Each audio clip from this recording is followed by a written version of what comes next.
Being here tonight, please join me in the Pledge of Allegiance.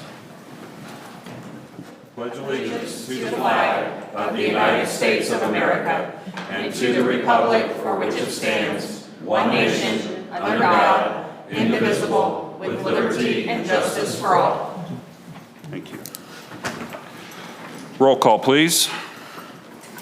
Alderman George. Here. Alderman Collins. Here. Alderman Rucker. Here. Alderman McKay. Here. Alderman Hoffman. Here. Alderman Osteen. Mayor Ross. Here. Okay, the next item is citizens' communication. This is a time set aside on the agenda for citizens and visitors to address the mayor and board on any topic that is not a public hearing. For those here in person, speakers will be restricted to 3 minutes unless otherwise permitted. Minutes may not be donated or transferred from one speaker to another. Any questions or comments for the mayor and board may also be sent to the city clerk at tbareth@osagebeach.org no later than 10 a.m. on the board's meeting day, the first and third Thursday of each month. Submitted questions and comments may be read during the citizens' communications section of the agenda. The Board of Aldermen will not take any action on any item not listed on the agenda, nor it will respond to questions, although staff may be directed to respond at a later time. The mayor and board of aldermen welcome and value input and feedback from the public. Is there anyone here in person who would like to address the board? Come on up and sign in. First, please.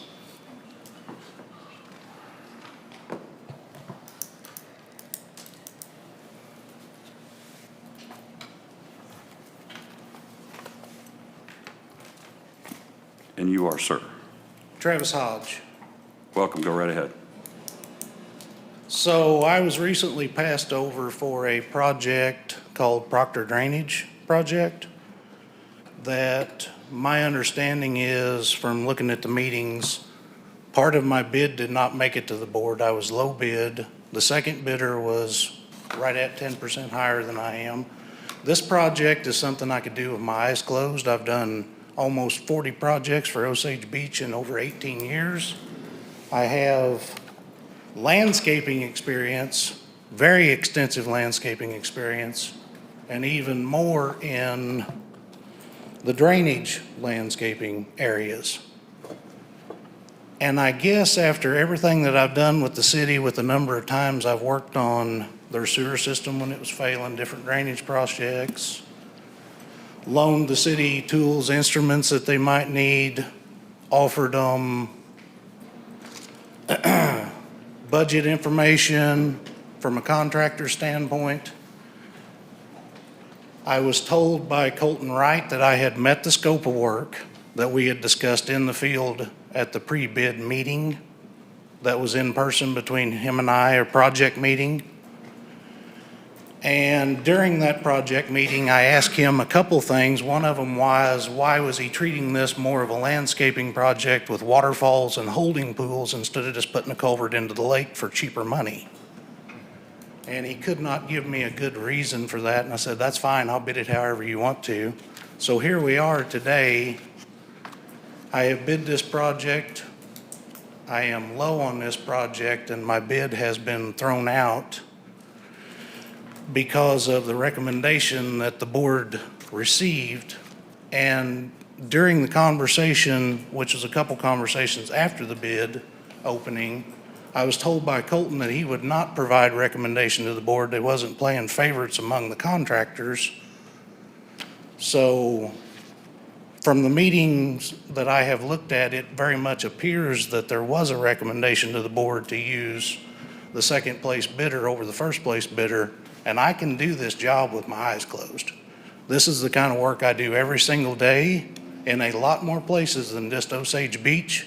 And there are plenty of men in this room that know that can speak for that. Okay. Thank you, Travis. I We'll be have taking this pictures up. of- We'll be taking this up later. Oh, I'm sorry. Did you say have one other quick I thing? have pictures of projects that I have completed on both scopes of work, Okay. and including the rest of my bid that did not make it to the board last time. If Okay. you guys Later, would as like we to talk see. about this, if potentially the board has any interest in those, we can holler at you at that time. All right. Thanks for being here. Okay. Is there anyone else here in person that would like to address the board? Okay, seeing none, we'll go to approval. There's one over here. Oh, I'm sorry. Don, I didn't see you over there. I apologize. Come on up. You're far enough in the peripheral, I just didn't pick you up. I can appreciate that with eyes as well.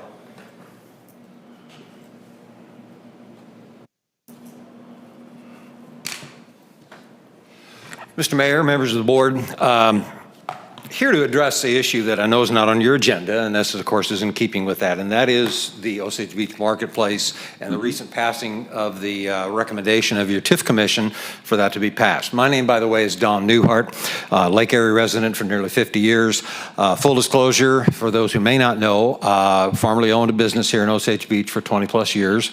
I am currently an alderman for the city of Camdenton, having resided in that city since I've been here all along. But I'm no way here in that capacity. I'm here strictly as a Lake Area resident of long standing, here to express my own personal beliefs and what I believe are those of many who have spoken with me in private and in some other forums on this matter as well. I'm here again once again to urge you to not go forward with this plan with the tax abatements that are on there. For one thing, this 166-page document that was provided to your TIF Commission not much more than a few hours, maybe no more than a couple of days before they were expected to go ahead and pass on it, is not really fair to them, to the citizens of Osage Beach, to this board here that you are comprising as well. Nor is it fair to the many of us who are outside the city of Osage Beach, not citizens per se, but nonetheless very much interested citizens, stakeholders, I believe is one of the in vogue terms today. I'm in no way opposed to such a project. I wholeheartedly support that something like this needs to be done. But this is certainly not in keeping with the heritage, the history of what the Lake of the Ozarks development has taken place. I fear that many times so many people have been glitter in their eyes from this bright, shiny project.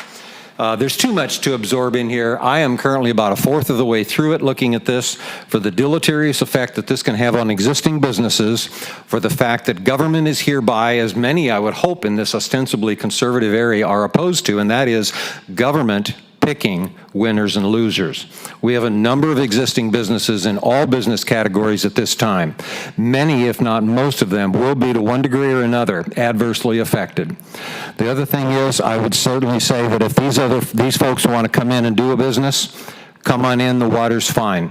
My in-laws and I have done the same thing on several occasions throughout the Lake area in our period of time here at the Lake area. So I'd encourage you as well to take a far deeper look at this. We can do better, Lake of the Ozarks. Certainly Osage Beach can do better. I thank you for your time. Thank you. Is there anyone else here in person who would like to address the board? Going once, going twice. Mayor? Oh. Who do we have viewing our meeting? Whenever we have somebody, could we know Isn't that who Mark? they are? That's- Mark Spikerman is on. Mark Sparkman is here because of the CID later on the agenda, and I'm not sure. don't know That's who his. them other two people are. CID as well. I'm sorry? The CID. CID? Okay, thank you. Sorry, thank you, Kevin. I just seen them up there, didn't know who they were. Okay, thank you all for joining. I'm new at this too. I'll catch on sooner or later.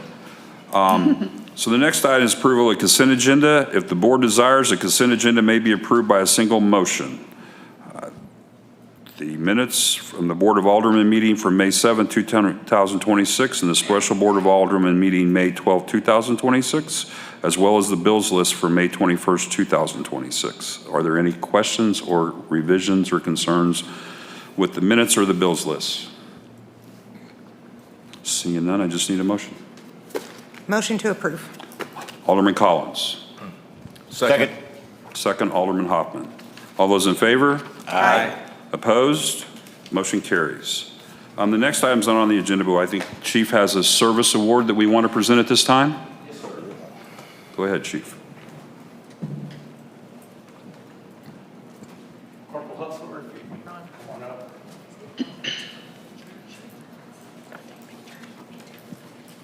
Got a microphone for him?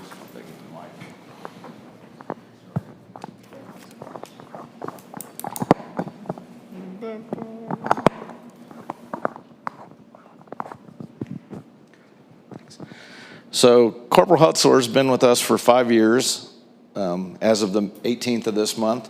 So I have a 5-year pin, a certificate of appreciation from the city, and a plaque in recognition of 5 years of service. Corporal Justin Hutzler, thank you for your dedicated service above and beyond the call of duty. To the citizens and visitors of Osage Beach, you're greatly appreciated. Thank you, sir.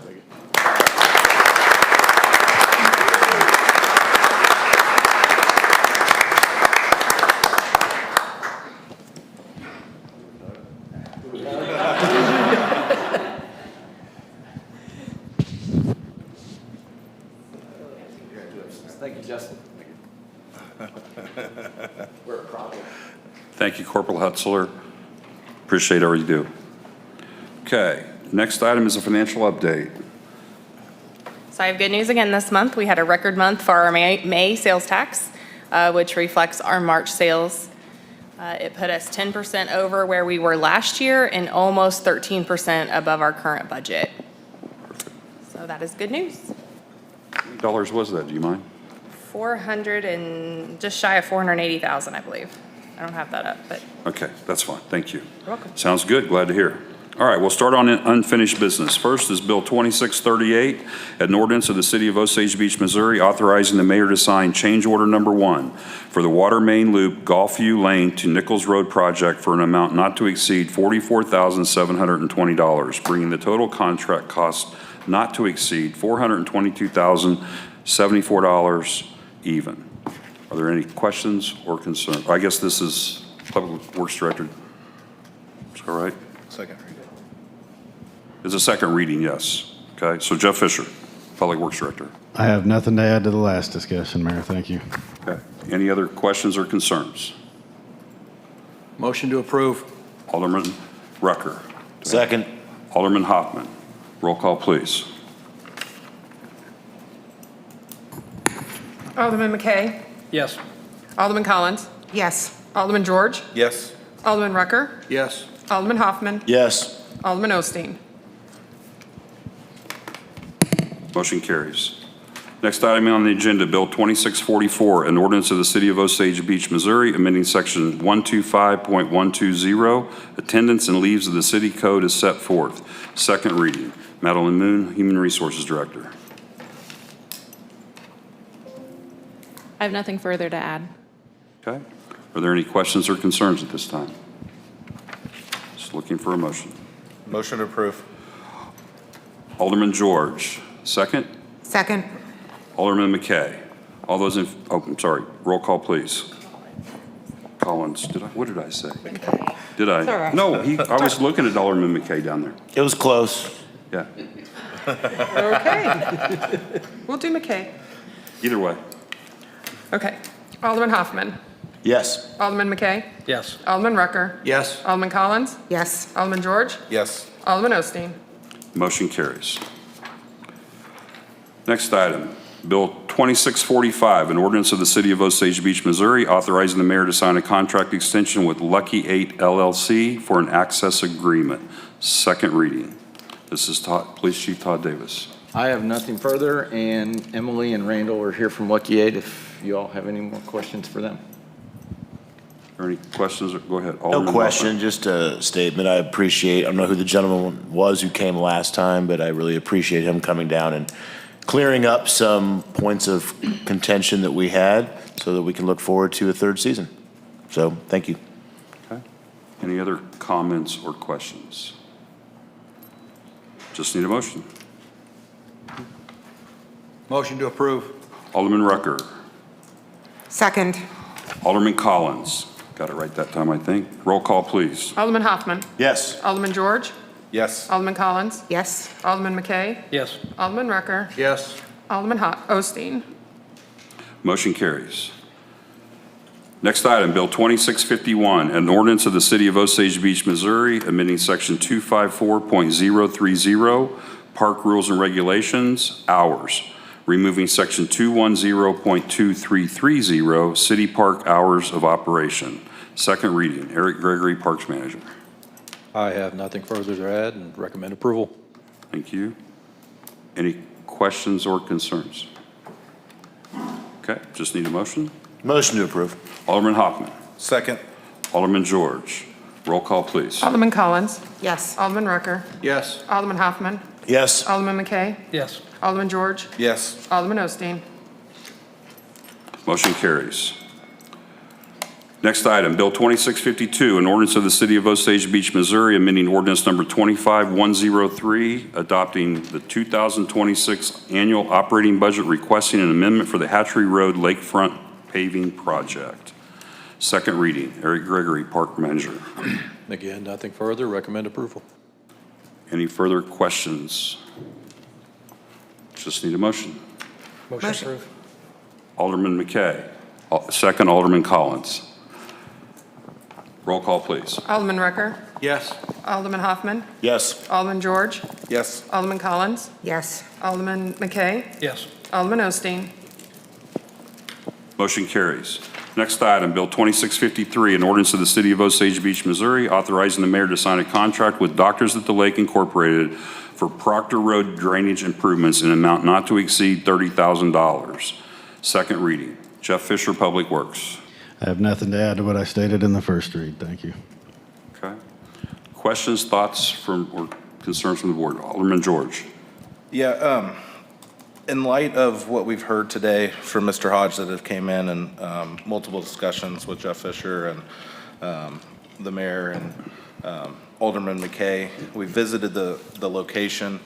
I would like to amend this to be to replace the Doctors at the Lake to Hodge Excavating, or however it was presented, and move on with the first motion, or I guess first reading. Amendment to the motion. Yes, amendment to the motion.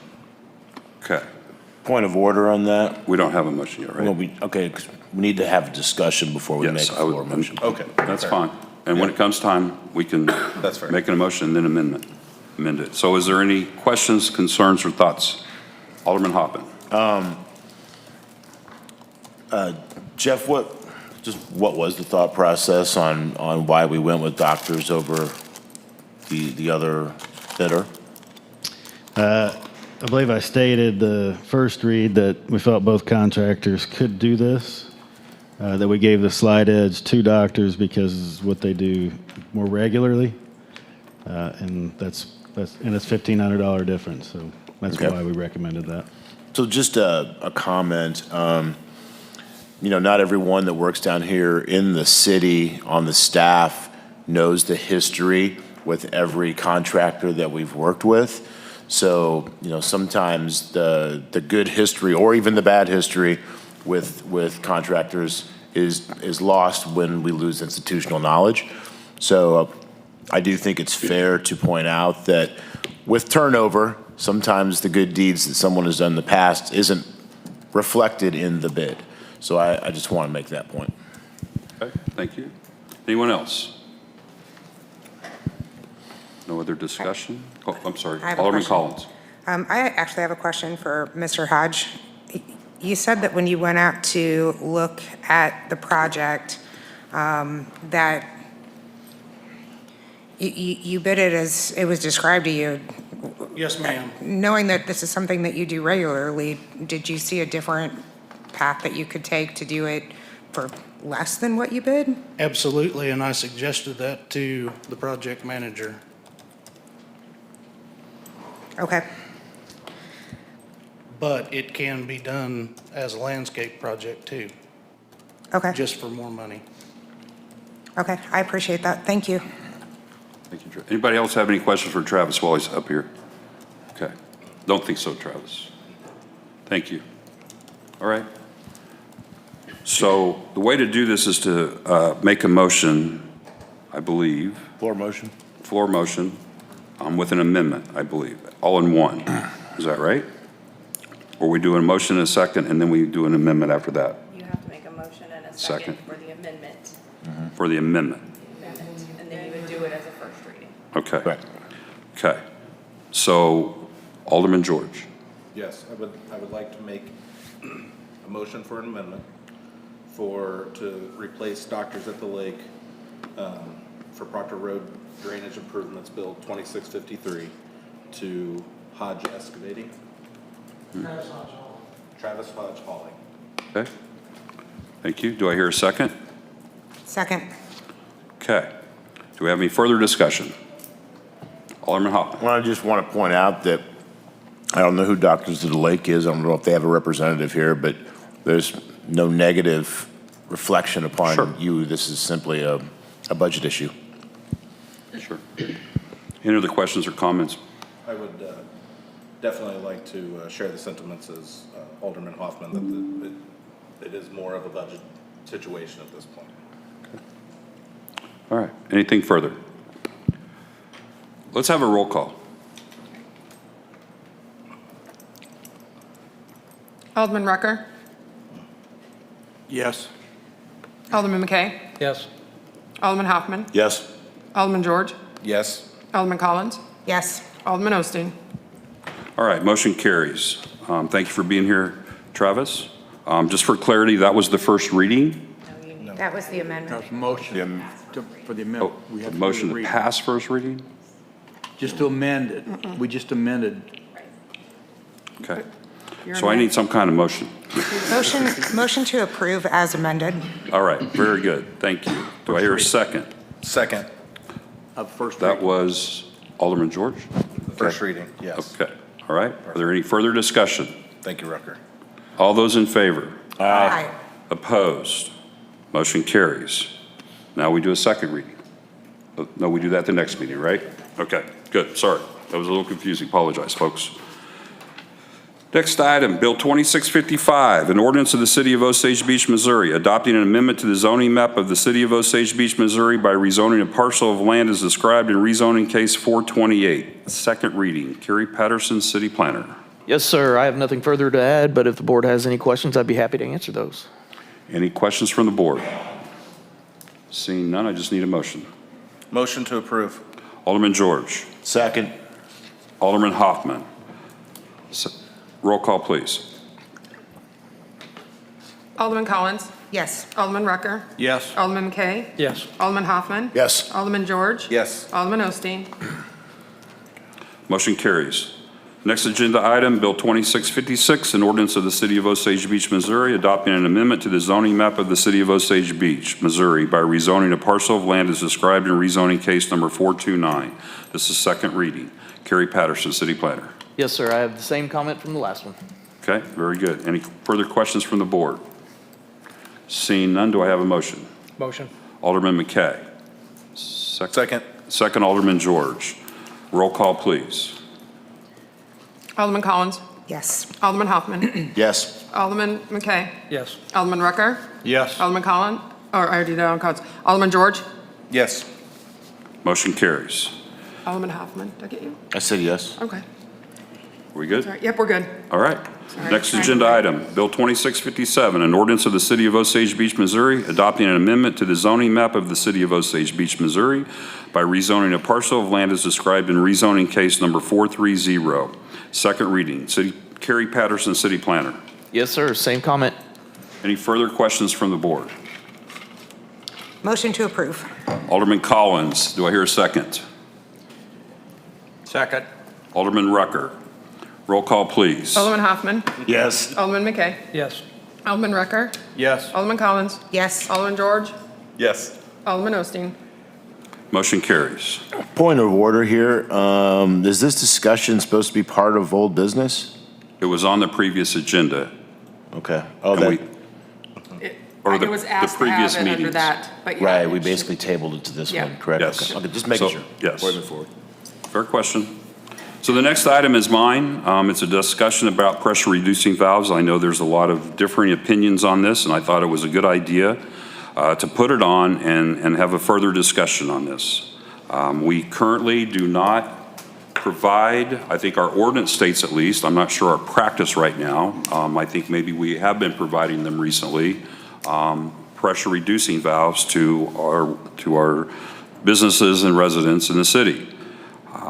We have done that over the years for a long time, and that was changed, or a different methodology was used where they were responsible for them as per the ordinance a year or so ago. I noticed on my bill a month or two ago that starting July 1st that they were going to continue, or at least quit doing loaners, I think is maybe the best way to do it, And the PRV valves, if they failed, which are on many, many residents and businesses out there, it would be their responsibility to install either in another pit versus ours or inside their buildings. I have a lot of thoughts on this, but I'd like to leave those to the end. I'd rather hear some of the boards because I really don't want to change. I don't think that I would necessarily, but I'd rather the board go first. So who would like to go first? I don't mind talking. Alderman George, go right ahead. I had a lot of questions about it, and I believe I just talked to you. Sorry, Jeff, I didn't give you a shout about this, but I think he kind of had spent a lot of your time asking questions. And so one of the things that I just need clarity is these PRV valves are actually inside of our pit currently, right?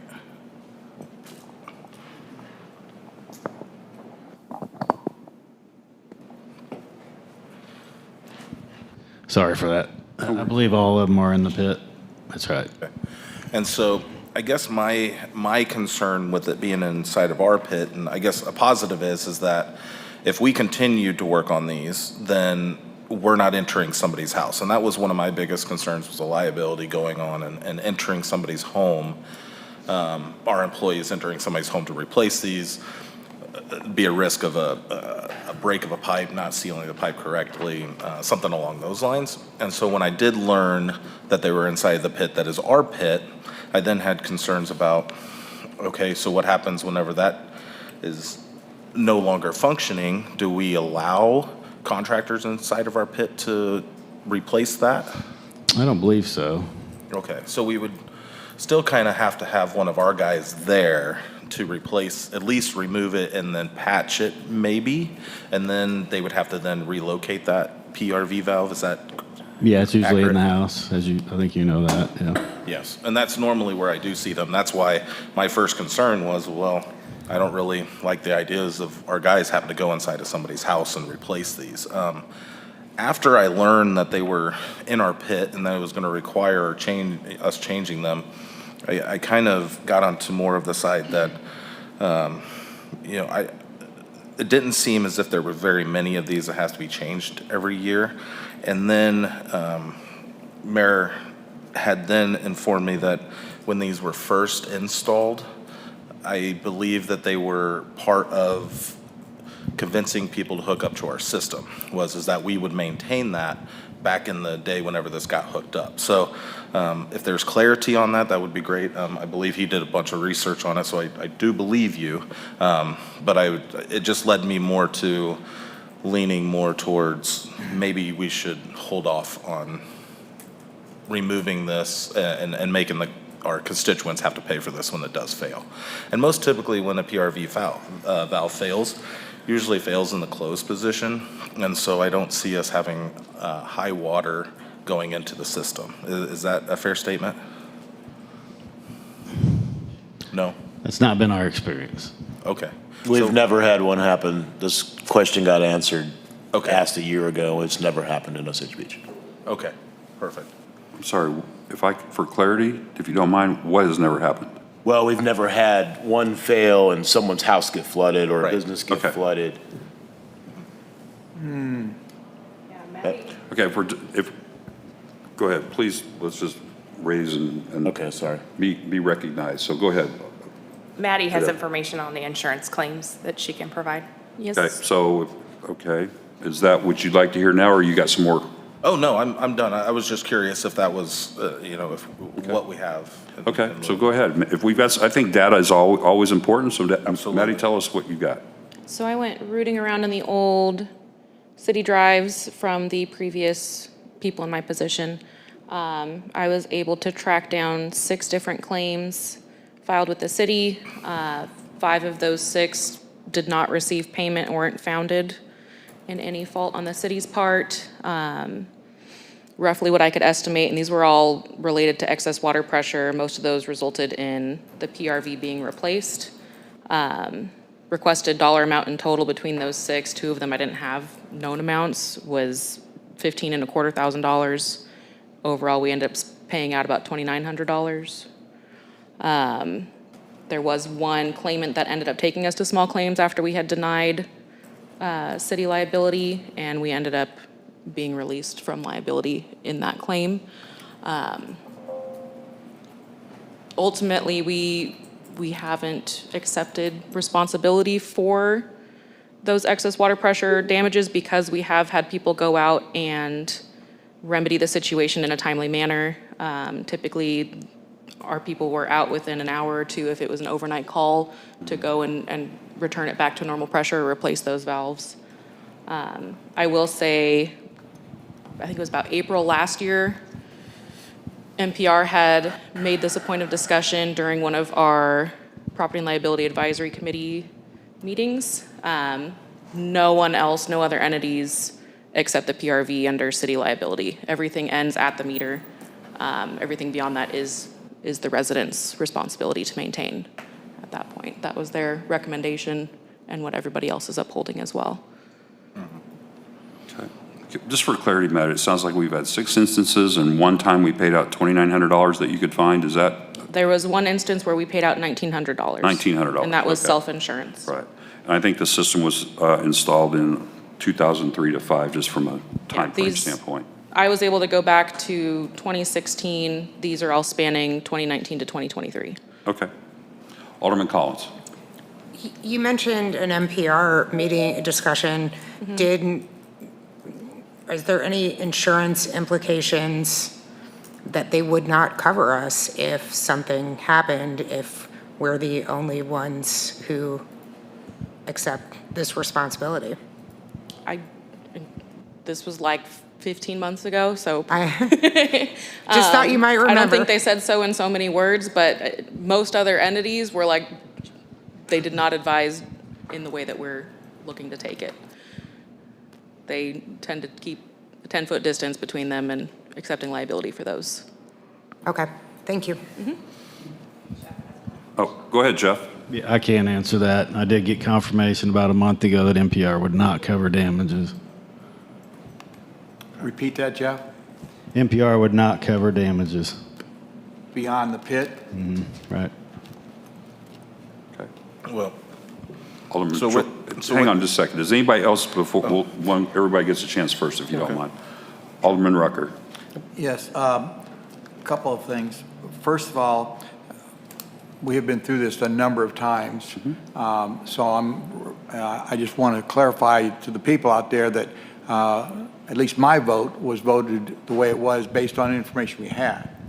Now, if we are having different information, then that's, I think that needs to be clarified, because a number of things that we were told and advised of, and the way I understood it in the past, was number one, from the insurance side, that we would have no coverage for liability past our pit in the event something occurred.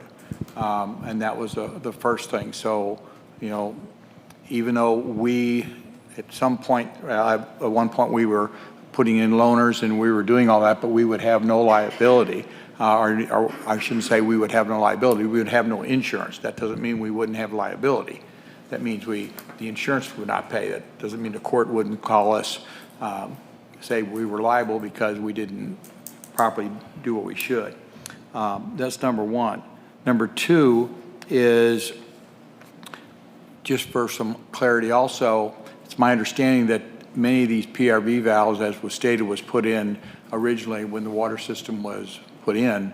And at that point, I don't understand why they were put in, because shortly thereafter, or right at the same time frame, we had an ordinance that said that we wouldn't provide them.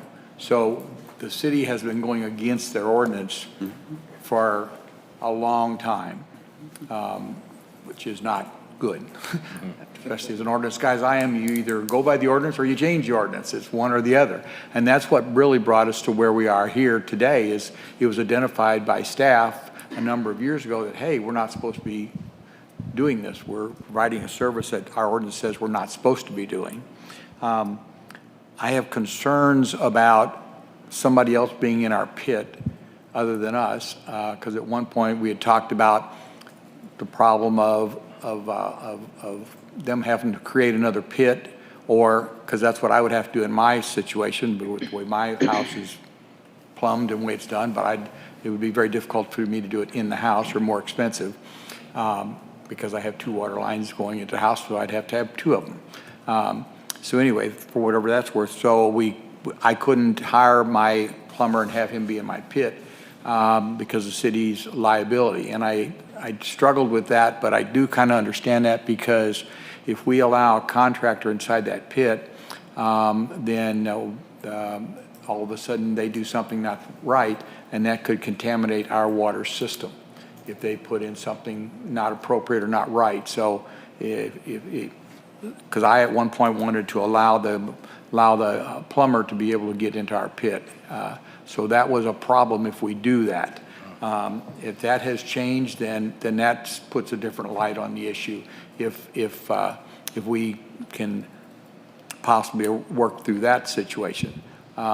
So those are the reasons why I supported the ordinance that we did have and that we are under right now. So if those two things, or some of that information has changed, then I think that's worthy that, we be thinking of those lines. So I guess that's all I have at this point. Thank you, Alderman Rucker. Alderman McKay. So Alderman Rucker took a couple of my things, but do we have any stats as far as the failure rate? How many we have? I mean, is it 1 a year, 5 a year, 10 a year that actually go bad? Because I'm not familiar with that. What's the difference between how many are installed in the pits if we originally did that, or do we install some in the house?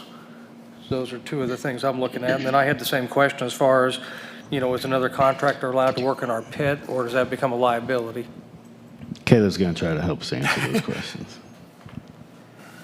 Come on up, Caleb. Thank you. You can ask one question at a time, you know that, right? You don't have to ask them all at once. Good evening. So the failure rate, I really can't tell you. It's give and take. I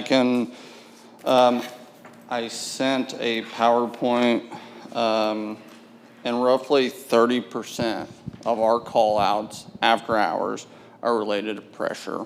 Okay. And obviously, I don't think I jotted that down, how many call-outs that might be, but I know the first year that I was employed with the city of Osage Beach, that winter from January 1 to the 7th, I was in here, and I worked almost 60 hours because of freeze-ups and PRV failures. Okay. So we replaced, in that week, we replaced roughly 70 PRVs due to freezing and busting. We also, the ordinance that was put into place October 15th of 1998, where the pressure to the customer's premises is greater than he or she wishes, it shall be their responsibility to install the proper regulating device to reduce the pressure to the extent desired. So I understand that we have been doing this for a very long time, but it doesn't make sense to go against our ordinance that was in place since 1998.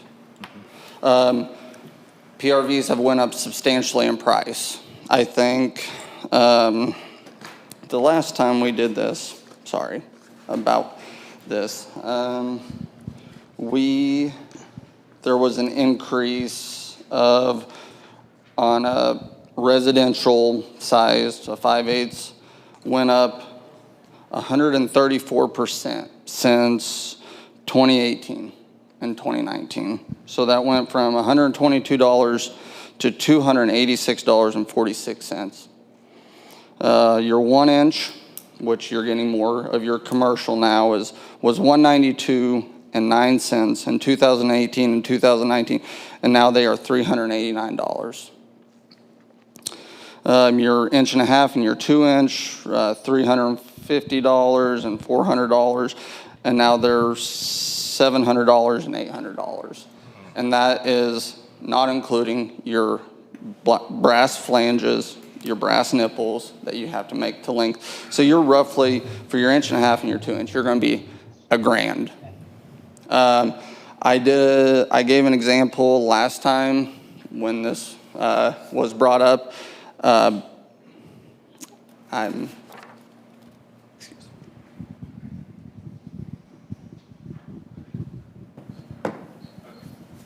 places of businesses, one in particular, we typically replace their PRV once every 6 months due to failure, due to high pressure, where Mr. George said that sometimes they fail. It's 50-50. They're either going to fail completely shut and you're going to have absolutely no water, or they're going to be stuck open and you're going to get mainline pressure. And we have been called out there numerous times because in today's plumbing, your flushers, your high-powered flushing toilets, if they have too much pressure, they won't work properly. If they have not enough pressure, they will not work properly. So we have attended that facility numerous times over the years. Okay. I hope I answered. Does anybody have any other questions for Caleb right now? Are you done, Bill? Yes. Okay, go ahead, Alderman Collins. Okay, so now I have a few questions.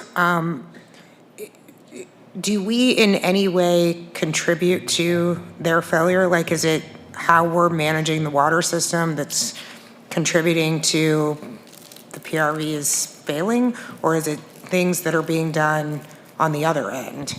No, I don't think, I think a lot of it has to do with them being outside. You know, it's cold, it's hot, it's cold, it's hot. I mean, we live in Missouri. You know, they expand, they contract, they do all the things. And I think they just have a tendency where they would last a lot longer if they were in a controlled environment, like inside somebody's residence. So if they were moved out of our pits, they would theoretically last longer? Correct. Okay. Do we require them, or is it like, do I have to have one at my house? If mine breaks, Well, do I have to replace it, or is that my call on if I think there's too much pressure? That's your call. It's up to, and we actually, I'm glad you brought this up. We had changed our design guidelines after this meeting because we had intentions of getting away from them. So now we are requiring, when you build a house, that the contractor places a single setter instead of a tandem setter. A tandem setter comes up, goes through the regulator, S-pipe, then through the meter, and then into the, and now we require them to, so if we are to go back to doing this, we're going, well, I mean, what do we do with all the contractors or all the new development that's happened since this?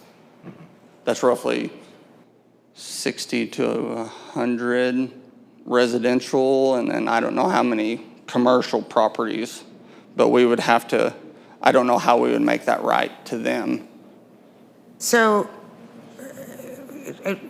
forgive me if I'm making an incorrect assumption, but you think that we should not change it?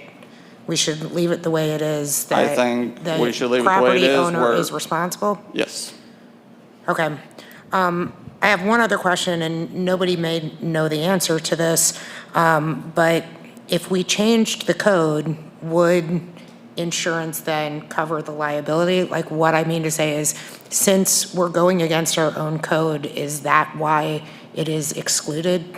Does anybody know the answer to that question? What was the question again? No, what Jeff found out is written in our policy, so it wouldn't have anything to do Okay, with. so it's not because we're violating our No. own code that we're excluded? Okay. I think that's all the questions I have. Thank you. Alderman George. Just one follow-up. We mentioned that insurance won't cover past our pit. If these PRV valves are in our pit, then that's kind of a catch-22, because it's in our pit, they don't insure after our pit. So that's, I guess, curiosity killed the cat there, is what I'm just Yeah, curious. I'm kind of wondering, like, our ordinance says we don't regulate pressure. It has for a long time. But we've been providing these PRVs, and then we get claims that we deny. So wondering why we're doing it at all. Right. It's confusing to everybody involved and to the public. They think they're getting a PRV to protect them from high pressure, and then when it fails, there's no recourse. Right. I don't know, seems confusing to me. It seems very confusing to me. And Alderman Rucker, thank you very much for that ordinance. I have not been told that in this whole conversation I've had with anybody, so that was huge. And that predates when we've installed these. So, I kind of think that trumps everything. I'm here for just the conversation, right? That's what we're doing this for. And I would, I think that's, I guess my question, if we're called out on these situations now, have you had one so far that you've been called out where it's the middle of the night and PRV valve fails? What is our steps to make sure that our constituents have water, at least until they can get another PRV valve? Are we putting a temporary one in there just to get them by? Are we just saying, all right, we'll take it out and we're going to open it up and have at it? Or what's your process? So when a PRV were to fail, Yes. what we had three options. We can shut you off until you can get a plumber. We can straight pipe you, which you would get mainline pressure, or we can put a PRV loaner in for 60 days. That should be plenty of time to get a plumber out there to install it. And Charge them for that? What's that? Do we charge them for that? No. It's something, it's a courtesy of ours. Correct. Okay. Is that our current procedure after the ordinance? Yeah. Yes. Okay, I just want to make. And that's what I was asking, Yeah. yeah, what it is now. It's right now. Yeah, yep, okay. Okay. Just for clarity on that, is that what we plan to continue to do currently after July 1st? Yes. That would be that was what we would plan to do. Okay. That sounds pretty fair to me. And I don't know if you guys were able to look at this PowerPoint, but the surrounding communities, I did reach out to several of them. Leclerc County District 1, Cole County District 4, City of Lebanon, Jefferson City, City of Columbia, Camden County District 4, City of Branson. And I tried finding places with somewhat similar topography that are going to experience high pressure, and none of them regulate. Most of their ordinances say that they require them to put one inside their house during construction. I don't have any further questions. Thank you, Colton, and thank you, Jeff. Alderman Hoffman. I don't have any questions for you. You can take a seat if you want to. So this is what I think we should do, since we've been dealing with this since I first got voted in. We built a system that has high pressure. That's what we did. So we incentivize people to get off of their wells and become a customer of ours. And then once we get them, we're going to remove the part of why we got them onto our system. Mm-hmm. So that's just bad business. So I don't agree with that. What I think we should do, and just as what I was talking about when Maddie said that we had 6 happen, we haven't had what I was trying to say is we haven't had a catastrophic failure where we were liable and had to pay $20,000. And if we've only had 6 in 20 years, I'd say that's a pretty good return. So one, I think we need to take care of our customers. We just raised their rates anywhere from 20 to 30% over the past 3 years. To remove services after doing so, I think is just bad business. As far as the new people coming in and building something new home, new business, I think they should have to put in, we should make it moving forward that they do have to do it. However, we can grandfather in the businesses and the homes that are already here and continue to provide that. Now, I'm not opposed to when one fails, the customer pays for it, and we just add it to their bill. We come in, we install it, we maintain it, and that seems fair. I still don't love it, but I think that's a fair compromise. But we don't want people down in our pits. I don't even think our people are allowed to go onto private property and change things, which is why they are doing it in the pit. So I think we should be taking care of our customers first. Look at it as everyone who's grandfathered in, we provide it. We do it. We built a system with high pressure. If you're going to be a customer of ours, we need to take care of them. And then moving forward, Sure, let's just put guidelines out there that they need to put it in their homes and in their businesses, and they need to maintain it, and it's on their private property. And like he said, those will fail less because they're in a better spot. That's it. Go ahead, Alderman Rucker, and then I'm going to have some comments, if you don't mind. Two questions. One is, we didn't build a high-pressure system. Okay. Well, we ended up with one. We have a high-pressure system because of our terrain. So we didn't specifically build it with all the pressure. So I just want to make sure that people are not thinking we created the problem. Our terrain created the problem. The other thing is if we move forward with this and not follow the ordinance and the guidelines that we passed a number of months back, and move back kind of somewhat close to the direction that Alderman Hoffman has suggested, remember, we have been preaching be proactive. Proactive. That means we need to start replacing some of these. The reason we haven't had as many problems is because they weren't as old. Now they're 20 years old, and so many of those are. And so if we're going to be treating our system correctly, and if we're going to move forward into that way and taking on that responsibility and trying to eliminate call-outs and et cetera, et cetera, et cetera, that means I think we need to be looking at a program that we need to be starting to replace those. So we don't need to sit and wait for them to break. So if we go down that path, and again, we're on discussion, I think we need to consider that on how we don't let them old pieces just sit there. Jeff, you may have some thought on that? Go ahead, Chuck. And to be real technical, as you know, the water system's designed to meet fire flow requirements. That's the single biggest factor in designing these things. And then on top of that, the terrain that we have makes it a little higher than average to some people. But it's really about fire flows. Okay. So I have some comments. I heard about this a lot during the campaign recently, and back in March, and I guess February, March was most of the time frame. A lot of folks were not happy about the way we were handling it. They were willing, along with Alderman Hoffman's comments, to pay for us to maintain it, for lack of a better term. And excuse me, I apologize. In other words, if we would come out and service it and they needed to pay that extra fee, and we may have to create a rate schedule. I know we're not going to figure all this out tonight.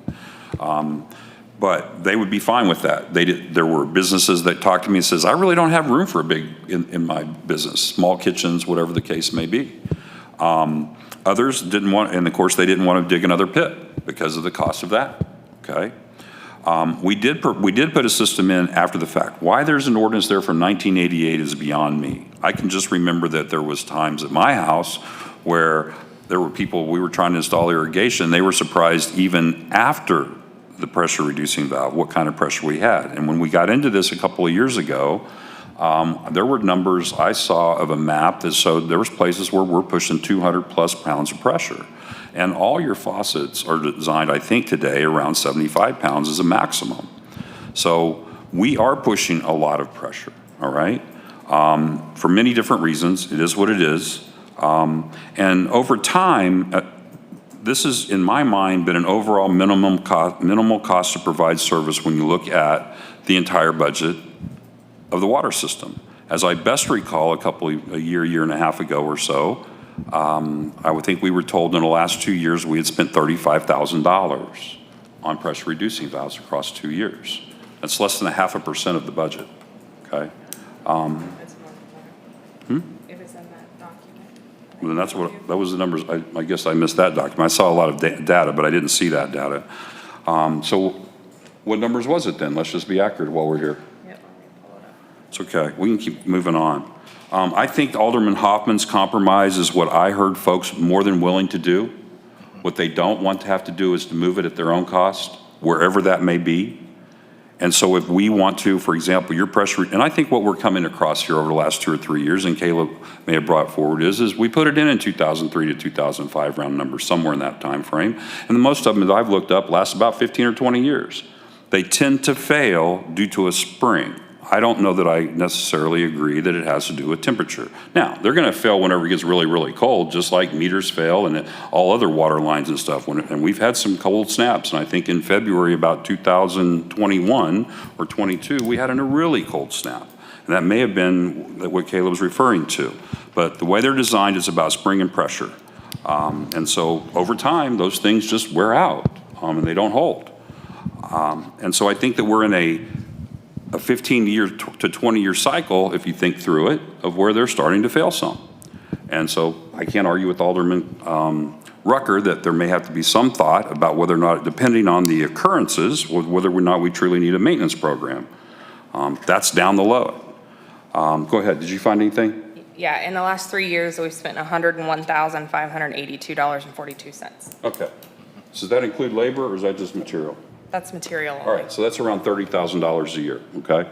Appreciate the information. I apologize that I was wrong and missed that in his presentation because that is good information.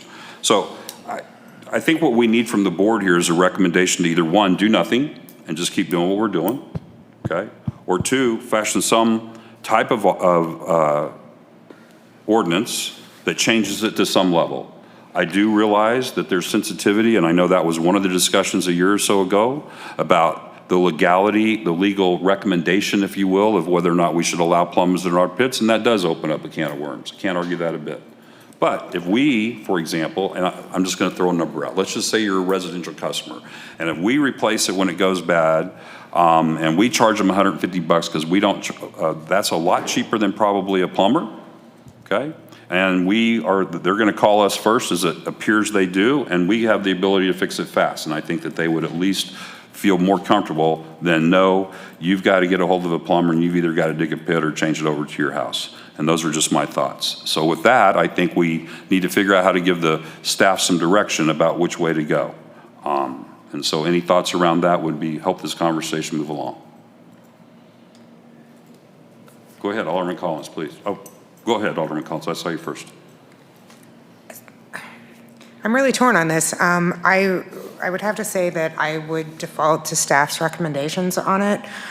If they feel like the policy that we currently have in place and what it's changing to July 1st, I haven't really heard anything that makes me think it's an unfair policy. We do the loaners and give them plenty of time to do it. The insurance exclusion definitely gives me some pause. While we've been lucky thus far, I'm not really a gambler. And as Alderman Rucker pointed out, they are likely ending the end of their lives, which is certainly going to make that gamble a little bit riskier. That's not to say that I'm not completely opposed to the compromise offered by Alderman Hoffman, at least for residential customers. Not sure about businesses.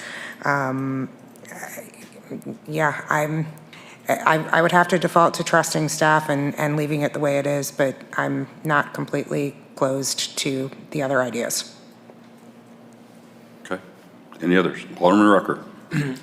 I believe, again, this is a discussion that we're under. So I believe, in my mind, for me to move forward and make some decisions, I have a number of things I've jotted down.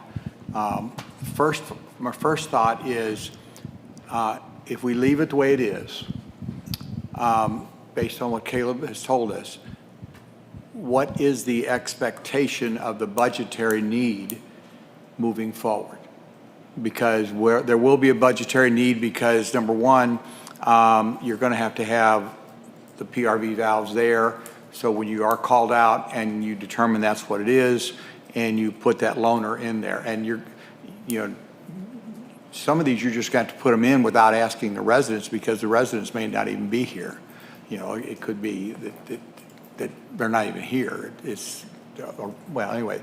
So that's one thought process that I have that to clarify that, because I don't think I had it clear in my mind when we passed the ordinance what we would do after the drop date of July 1. My brain didn't click in until you started talking. I was like, oh, yeah, we didn't even talk. I didn't think we talked about it, but I think that's great. I think we need to have clarity on moving forward with that as Alderman Collins says, if we just leave it as it is, and some guidelines or procedures or whatever, so that in the future we know that's what we're doing. If we don't go down that road, there's a number of areas that I think we need input from staff. One would be, as the mayor mentioned, what's it going to cost us to do this? And we're only talking labor, but we got to understand, if we're going to be moving forward with this program and developing a maintenance program and having to have PRV valves and then additional work, which now these things, like you said, are starting to catch up with us because of their age, that's manpower, and that's half a person, a full person, I don't know. I'm concerned, I didn't think about the fact of the design guidelines that we did change, and where does that put that situation? We've told people, now you got to do it this way. You used to always do it this way, now you're going to change that back. I think we need to think that process through on how we do that. Obviously, we have an ordinance change that needs to be done, and I don't know that I can agree that I want to do commercial businesses different than residential. I'd like to, because I think the commercials are where our bigger problems at, but I don't know that that's fair. So those are just some things that my brain's all of a sudden kicking out, that knowledge to kind of work through it. Thank you. So next steps in my mind is we need to decide whether we want to change or consider, we want to stay where we are or consider a change. We can, if the board would like to see something that is an alternate suggestion, that could be developed, okay? Alderman Hoffman. Well, I don't like the ordinance as it's written. I do think we need to make a change for several reasons. One, we have an ordinance that we're not even enforcing, when apparently we've been doing that for a better part of 3 decades now. Is that July 1, we're enforcing it. in July 1? Okay. But just for clarity, I think July 1 was just a date where we aren't going to really do anything different than we're already doing, are we? Am I wrong? Because we're still going to provide loaners. Is there anything that's really going to change other than we just told people this is drop dead date? And I'm not sure what's really going to change. We weren't going to. July 1, we will not be paying, we will put a loaner in, but we won't be putting a new one in. That's right. We have been putting new ones in all up to, I thought we quit putting new ones in a year or 2 ago. But we have been replacing them with new. Changed. Yeah. Okay, because I was told some people out there were waiting because they were on loaners. That was their perception as customers. They may not have been accurate. Yeah, there are some loaners out there, but we were providing PRVs to customers up until until July 1 this year. Okay, well, that's where I guess I'm confused, because I was told that we were waiting on this kind of decision because there was some loaners out there that people, that we. There's a lot of confusion around this, as you can see. Yeah. Fair enough. I'll give you that. I'm sorry. It's okay. One thing we might be able to add to this, I don't know if the customer could sign a letter of indemnification if we change it, if we come out and we change one for them. They're paying for it, and in paying for it, they're signing a letter of indemnification saying, we know you're providing this, we're not going to hold you accountable if it fails. I don't know if that's legally allowed or not, but other than that, I stick with what I said earlier. I think we should change the ordinance to reflect the compromise I threw out there. So let me make a suggestion for time, because there's still a lot. We're not even on new business yet. Let the staff work on what a change would be. And if you have any suggestions on what that change should be, please email that by the end of next Wednesday. Is that reasonable for everyone? Well, I was just wondering, Alderman Rucker, perhaps you and I should sit down and hammer out something that we both like and present it to the staff and the board. Do you want to do it that way, or? Since you and I have been dealing with it since the beginning, and would you rather have everyone them else started? is new to this. I'm sorry. So let me just ask this, Jeff, would you rather have the alderman try to work on something first, or would you guys like to be involved first? It really doesn't matter to me. Okay. Yep. I think staff should. Okay. They're the experts. Fair enough. We're the ones that have to identify the. Okay.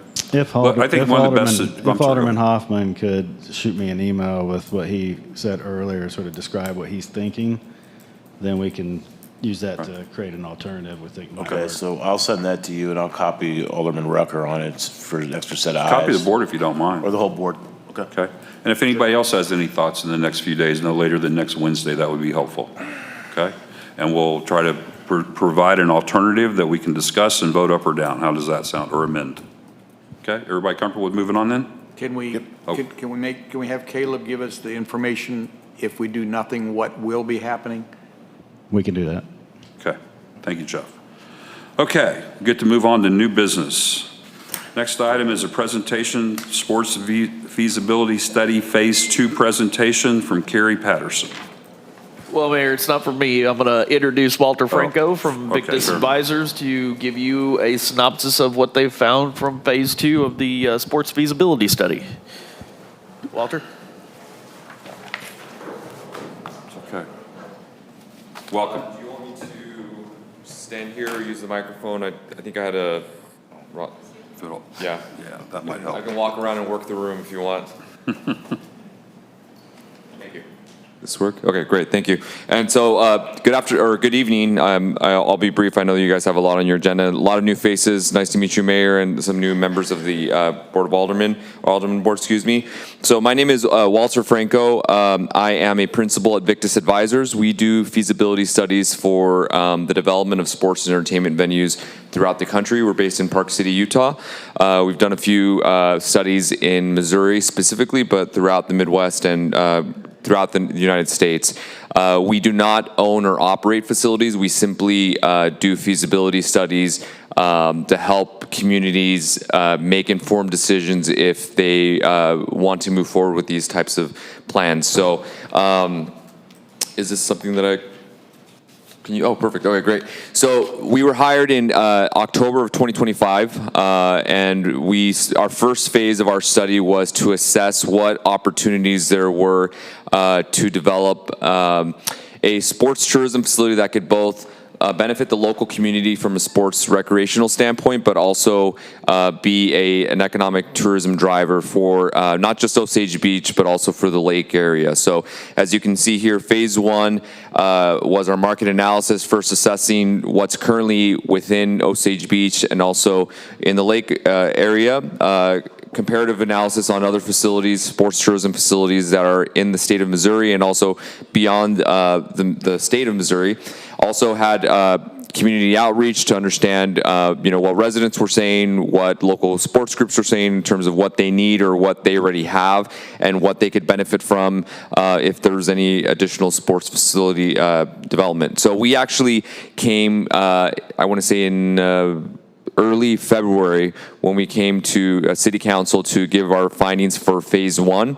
And we proceeded to move towards phase 2, where we found, as you can see on the next slide, we found that there was demand for an indoor sports, we call it indoor sports center, but in reality an indoor sports and event center that really would give the opportunity for Osage Beach and the lake area to benefit from year-round indoor usage for various sports, but also non-sports as well. There was feedback from local constituents about potentially having, boat shows and other things like that, markets and things of that nature that could be held indoor because there wasn't enough indoor space in the community for that.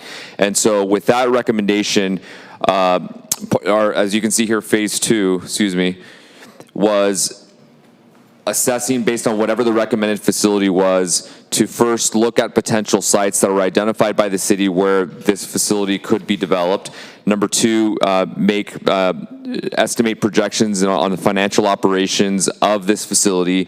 Also look at what the recommended operating options would be, and also look at the economic and fiscal impacts of this facility, and then lastly, what the partnership and funding options could be if the facility were to be developed. So in terms of this was working with Carrie over the last few weeks after Eric, we had the transition from Eric who left, and now having Carrie, has been great to work with from the very beginning when we started the study in October. he sent us these sites that were identified, privately owned sites, but sites that could potentially have enough space for an indoor sports center. We analyzed them from a sports tourism standpoint. I think what is really interesting and what we've expressed in the full report, keep in mind this is just 15 or so slides, so the full report is well over 100, and so that'll give you more detail on essentially the whole methodology. But over the last, several, if we were to have done this study 10, 15 years ago, a sports tourism facility, what it looks like and how it integrates into the community would look a lot different than what it is now. So back then, a sports tourism facility could be 30 minutes away. The hotels and everything that you would spend money would be far away from that venue, and there would be no problem. It's come to the point now, this is direct feedback from event organizers, from participants, from parents of the participants. So this isn't just specifically to Osage Beach, but this is just nationally with all the studies that we do is, in best case scenario, or in a normal scenario, the hotel, retail, restaurants, or maybe a 5-minute drive away. In a best case scenario, ideal scenario for these participants, it's within walking distance of the sports venue. And so with that in mind, we understood kind of what those trends are and how it relates to Osage Beach. So we recognized 6 sites, identified 6 sites, and reality is based on, let me go back here to the map, it's all the sites are right off of US Route 54, which is a key advantage for sports tourism, is having quick access to major highways. They're all around the lake area, which is great.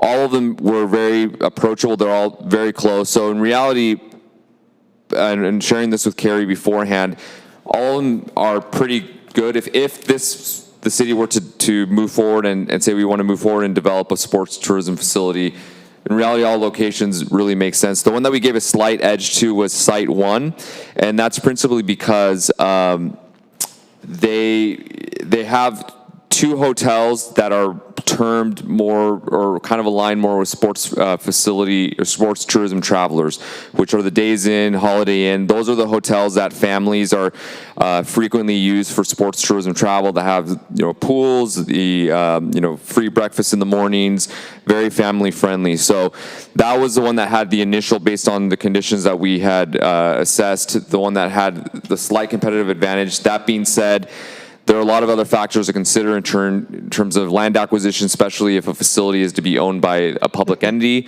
and you're looking at land that's privately owned.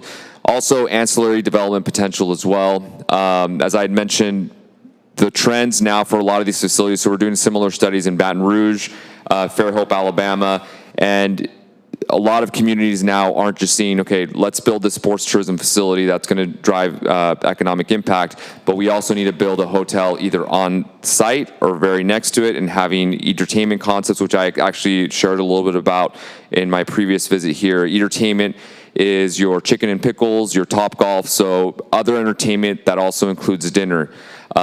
These types of amenities is how you really maximize capturing economic spending in a community as it relates to sports tourism. So going back to kind of what we had recommended, where we found that there was demand for, was at least 8 multi-use basketball courts convertible to at least 8 or more volleyball courts. Again, having this flexible spacing would allow you to host basketball, volleyball tournaments, wrestling, cheer, expos, conventions. Again, really maximizing usage so that you're not trying to focus on one specific type of activity. So with that information, based on our research, secondary research, and also primary research, and speaking with, again, local residents, with local sports groups, and also event organizers, we found that there was considerable demand for this space, for both practices, but for tournaments as well. So we found an initial preliminary demand for at least 25 sports tournaments on an annual basis, and that's coupled with about 10 non-sports events. So at least more than half the year, we project that there would be, those weekends would be booked for these types of events that would be bringing people from out of the lake area, for just under 400,000 people, which we projected from an annual attendance standpoint. As you can see here, we're projecting about 224,000. Actually, excuse me. about 224,000 people coming from outside of the lake area and Osage Beach, so traveling from a multi-state region to attend these events. From our operating pro forma standpoint, again, for all of these facilities, specifically for indoor facilities when they're owned by a public entity, in most cases, they do tend to operate requiring a cost subsidy. The reason why is Monday through Thursday, the focus is on local access. And so by being a community asset, when it's owned again by a public entity, you can only charge so much and still be, accessible to the community. And so that range really, depending on where we've done projects on in real time, once the facilities are built, can range anywhere between 50% to just break even. The facilities that truly do operate in the positive typically are privately owned and operated facilities because their sole focus is driving revenue and being profitable. So they're running a lot of in-house programs, really not being open to the community like a recreation center type. But these facilities that we work in most communities tend to be a hybrid where it's, again, local access for recreational programs in collaborating with local city partners, local leagues, and also rentals and giving access to private groups as well. The one thing that I did want to mention here is that it's not indicated here in the operating revenues is the potential naming rights opportunities, two potential revenue opportunities that help to subsidize and help to bring the facility to break even or sometimes even break modest profit.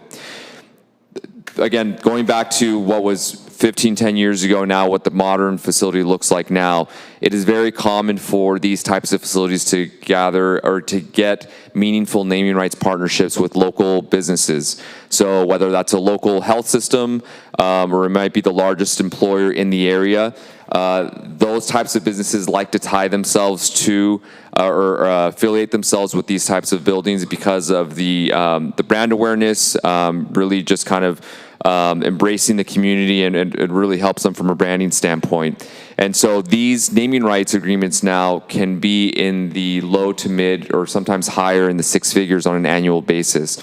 And so these naming rights opportunities can be used two ways: as a funding mechanism to help fund a portion of the building of the facility, or be used as an annual revenue source. And so, again, just in this hypothetical scenario, as you can see here, the average usually is around $233,000 for the examples that we gave. That gets you pretty close to break even for this specific facility. The other revenue opportunity that we wanted to also mention that we use frequently as well with a lot of the other studies that we do is being able to charge parking, not during the week, Monday through Thursday, but charging parking, usually a $5 a day parking fee for attendees for weekend events. And parking can depending on whether you charge $5 or $10, can be a significant revenue source as well for these buildings. Aside from the financial operations, I know I'm kind of just going through this really fast because of lack of time, but we also, as I mentioned, did an economic impact analysis assessing what those ramifications would be for the city. So as you can see here, from terms of total economic output on an annual basis, we were projecting just over $30 million in economic output. About 480 new annual jobs as a result of the development of this facility.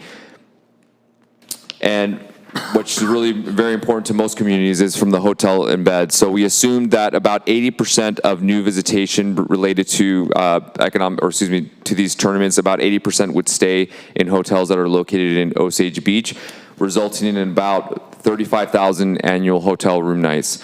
Again, the advantage with indoor sports facilities as opposed to outdoor sports complexes ultimately matters geographically where you are in the country, right? So if you're in Florida, if you have an outdoor sports complex, you can basically be assured that you can have year-round activation. In other communities, as you get further north, like in Utah, Iowa, Nebraska, those outdoor sports complexes really are limited from, say, March to October, and so you're going to have a lot of dead period, right? But in this case with Missouri, but because it would be an indoor sports center, you really have an opportunity to activate year-round. And again, not depending on one specific sport, but if through creative management and understanding that we can host, wrestling, we can host martial arts, we could host, esports events, and like I had mentioned before, boating and other activities that are very unique to the Lake Market area, really presents an opportunity where you can fully activate from a hotel usage standpoint. From a fiscal impact standpoint, the majority of spending, understanding that there's a lot of, there's some overlap between Camden and Miller County. Within the city, specifically of Osage Beach, you're looking at about $500,000 incrementally in city sales tax.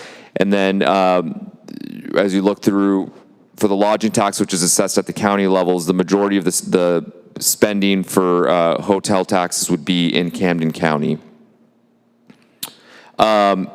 Like I said, I try to wind through that because I know you guys have a lot on your plate today. We do have the full report that we're reviewing and sending with Carrie. That's, again, will give you more detail on everything that on our whole methodology. That includes phase one, because I know that some of the members here were not part of the board when we were hired. So that'll give you the full scale of what we did for phase one and also how it led to phase two as well. But I'm happy to answer any questions you may have. Very good. Alderman Hoffman. Great work, by the way. I think this is fantastic information. I think it highlights that this could be a solid anchor for the west side of Osage Beach in the future, which makes me happy. Could you just, and maybe this is better to ask Carrie, is Site 1 the outlet mall?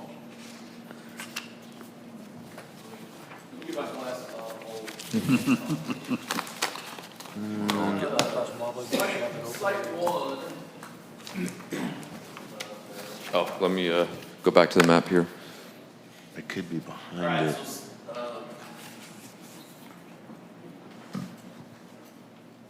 Site 1 is actually the property that is, sorry. Site 1 is actually property that was there on Passover Road that we had looked at between Passover and the Park Road in the past. They've got a piece of property there right off of the interchange, right across from the interchange. So it's really close to the outlet mall. It's close to the outlet mall. Okay. So when I put just a real quick, the things that I used when I went through and did what, my job is as far as trying to find good locations for certain uses, I used 15 plus acres, which is kind of the industry standard for the type of use that we're looking for. And I also looked at properties that would not put pressure on local streets or any other streets other than arterials, which in our town is Highway 54, Osage Beach Parkway, KK, and Highway 42. Right. So if we met all of those things, that's how I came up with the 6 locations that I did. So one is that location on the interchange of Jeffries, which would be close to the outlet mall, close to, right across from the Oasis, right there by the, what was the Hammond's property. So it's in a locale that is still booming and developing. Spot 2. Looks like the hatchery, maybe. Yeah, so spot 2 would actually be the Mitchell property. And then spot 3 is the Dinky property. 4 is the airport. And then 5 is properties that is Dinky properties that are behind like damsel cleaners. Okay, that's what I thought. There's a big chunk back there, yeah. Yes. 2 is not the hatchery. I thought 3 was the Mitchell property. Okay, so 2 looks like it's on Nichols. 2 is a large. So the Mitchell property is a large piece. 2 is still Mitchell, and then 3 is the hospital piece that they own. That's right over there between like Cozy Coney or Highway KK. Oh, that piece that used to be where. That's 50 acres plus? 15. 15, okay. 15. That makes more sense. We don't have a lot of 50 acres plus. I said 15. I will tell you, yeah. I will tell you the hatchery property, if you're talking about Carr's property, the issue with Carr's property as it pertains to what I was looking through is Nichols Road. Yeah, And, I figured you know, that was a restriction too. Putting the type of traffic pressure on that road in addition to what's already there now is not something that we could do without, you know, completely redoing Nichols Road Right. to a high standard. So while that is still a property in town, and I'll be honest with you, and Walter can attest, you know, all of the properties that I sent him, you know, the one had the one red X, but that's only because it didn't fall within a mile of a hotel, but a mile and a half, you know, so all of the properties that we looked at are 10 minutes away from, you know, or less from hotel, from restaurants, from shopping and everything, so we don't have a bad location. Nichols Road is the main issue that would be a challenge for, you know, the hatchery property. Well, yeah, plus it connects to the hospital, so you don't want to mess up all the traffic there too. Okay, that's all I needed. And again, great work. Thank you very much. Thank you, Alderman. Other questions from the board? Go ahead, Alderman Rucker. Just a comment for you. Sure. And I'm sure when you did this data, it was correct, but your information on your annual tax impact, we no longer have a lodging tax. Correct. In Camden and Miller County. That was removed a couple years ago by the courts. Okay, we'll make an update. And like I said, this is all still in draft form, but once we share the full report and make some reviews with Carrie, we'll make adjustments. So thank you for letting us know. There is a movement for that to come back though, so it's still good information to have. Okay, yeah, at very least for now, right now, hypothetically, it gives you a sense for what those taxes would be, but we'll make an adjustment. Thank you. So I just have couple of quick questions. Does Yes, anybody Mayor. else from the board have any questions?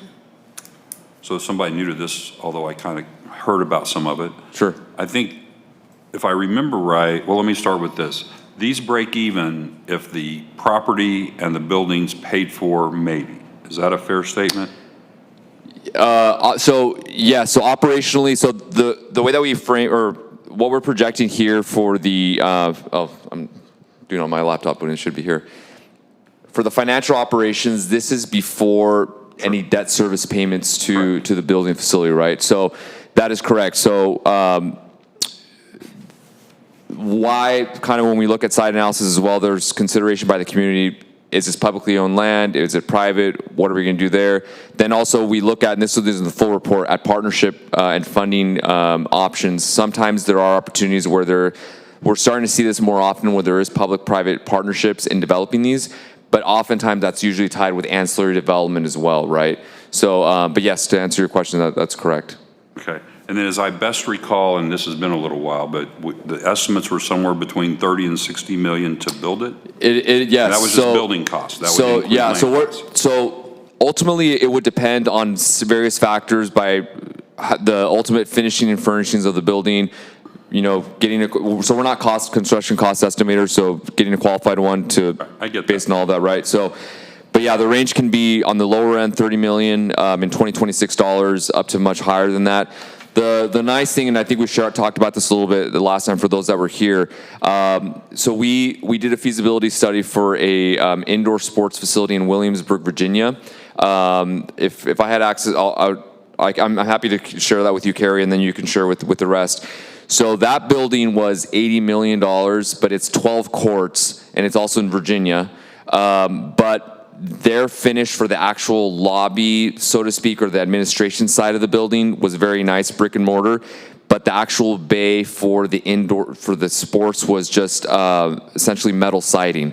And so there's ways to value engineer buildings. Again, we're not architects or construction costs, but just in working with these project partners as some of these facilities have been developed, there's definitely ways to, you don't have to go big and go for the big $80, $90 million type facility.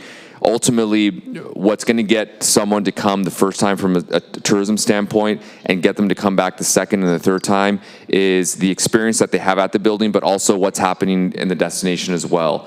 You know, the amenities that are available, et cetera. So there's a lot with that context, the lake area and specifically Osage Beach has a lot of advantages and built-in reputation that can help. You know, if you have a facility like this, can only enhance what you currently have. And that's kind of what our findings have shown throughout the report.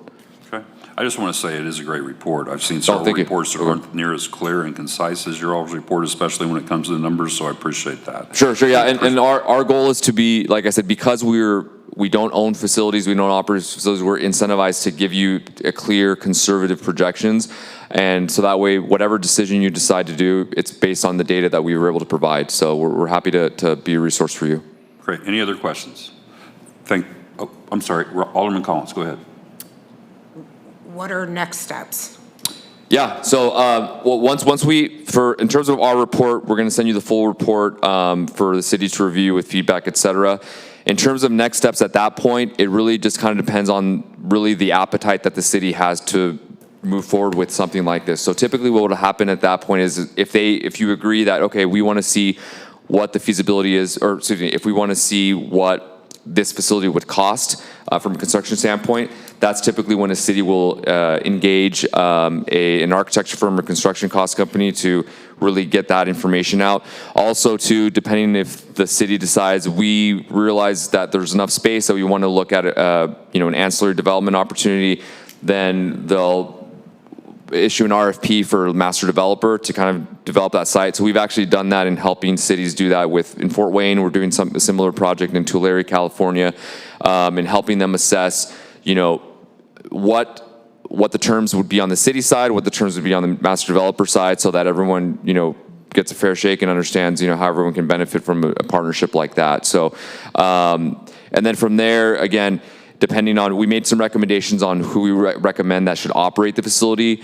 So if the project moves forward, sometimes we'll assist the city saying, okay, help us make the best decision on who the operator should be. And so we'll help them through that RFP process as well. So there's a lot of different steps that we can do. And Carrie, we can kind of explain all that after we submit the final report. So some cities will move quicker than others. So we did a study in Virginia Beach for the Virginia Beach Sports Center. We finished our study in 2017, and they opened it right in the middle of COVID. And so others that will decide to kind of sit on it for a little bit just because there's a lot of moving parts, depending on where they feel that their funding source would come from. So if it's going to be from public funds, sometimes that it can be easy, sometimes that can be tough. If they have a developer that wants to get in on the project because they see the opportunity, then sometimes that'll help facilitate and move the project forward quicker. So every community is a little bit different. We've seen it all. So, but we're happy to continue that conversation to kind of help you guys on the next steps. Anything else from any of the board? And then I just have one question. Should we expect the final report? I have no idea. 2 weeks, 2 months? Yeah. In the next few weeks. Okay. Now that we presented this, we're going to make some modifications, confirm a few things, and make some edits based on the county taxes that were brought up, and then we'll share that with Carrie, see if there are any other edits or feedback, and then once we get the green light, we'll take the draft stamp off. Okay. It'll become a final report and belong to the city. Very good. Thanks for your time. Okay, thanks, Mayor. Thank you all. Okay. Move on to the next agenda item, Bill 2659. Do we need to get Mark up, or is he there? Okay. It's an ordinance of the City of Osage Beach, Missouri, approving the petition to establish the 5442 Highway Junction Osage Beach Community Improvement District, approving a cooperation agreement in connection with the development of property within the Community Improvement District, and authorizing and directing further action in the connection therewith. This is a first reading. I believe Mark Spikerman is going to take it from here. Is that correct? Mark, can you hear us? Are you there? Yes, I'm happy to, Mayor. Can you hear me? All right. Thank you, Mark. You're on. Yeah, thank you. With us also Belinda Phillips and Rick Randall, who are the representatives of the petitioner seeking to create a community improvement district near the intersection of 54 and 42. The purpose of this community improvement district would be to impose a 1% sales tax within its boundaries, not the city as a whole, just within the boundaries of the community improvement district. And then the revenues from that tax would go to reimburse the developer for certain public infrastructure associated with developing that property. The ordinance that's before you includes a cooperation agreement, which is in similar form to other community improvement district cooperation agreements the district has used, or the city has used in the past. Two key measures of oversight there. The agreement requires that a majority of the board members be city designees, so 3 out of 5, so the city gets to control the governance of the district. And that also that the district engage professional management so that it's always a well-run organization, making its appropriate state filing to the state auditor and other public agencies. One thing to note here, the a community improvement district is only allowed to spend money within its boundaries. There will be some improvements to city-owned property consisting of the right-of-way of Highway 54, the Parkway, the former 54, the Parkway now.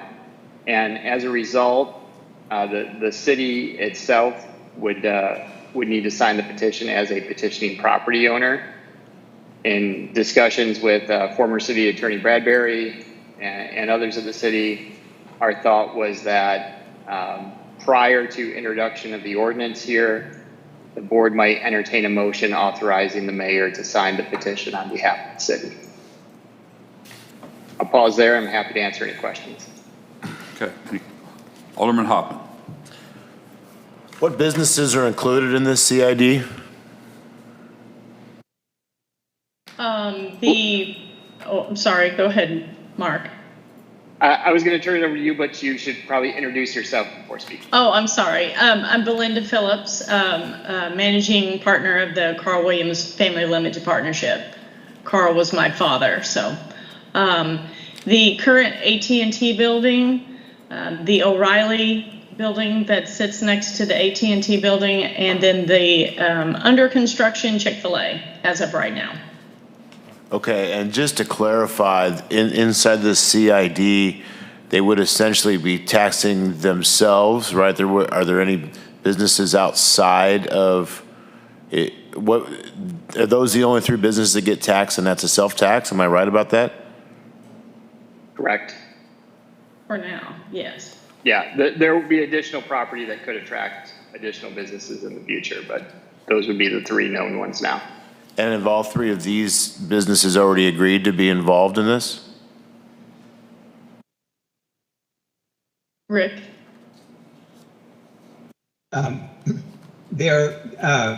Chick-fil-A is certainly aware that we're doing it. The other 2 businesses we have not contacted, I don't believe, but Mark, I don't think we really need, they're not property owners, they are tenants, so they don't need to be part of the petition. You can correct me if I'm wrong about that, Mark. Chick-fil-A That's correct. They do not need to sign the petition. Chick-fil-A did not buy the land, they're leasing? Correct. Is that correct? Yes. Okay, well, what concerns me is I don't want to chase Chick-fil-A out of town because they are now in a CID that they didn't initially think that they were going to be involved in. So to me, Chick-fil-A did reach out to the city, and so I can personally tell you that they are aware of the CID. They're aware of it or they support it?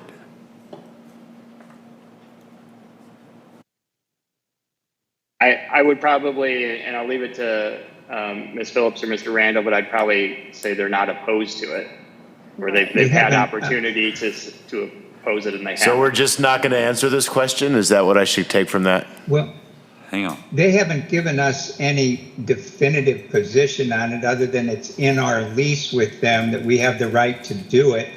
And we have a cost sharing agreement with them in the land lease that so they will be a beneficiary of some of their eligible costs that they will be spending on their behalf.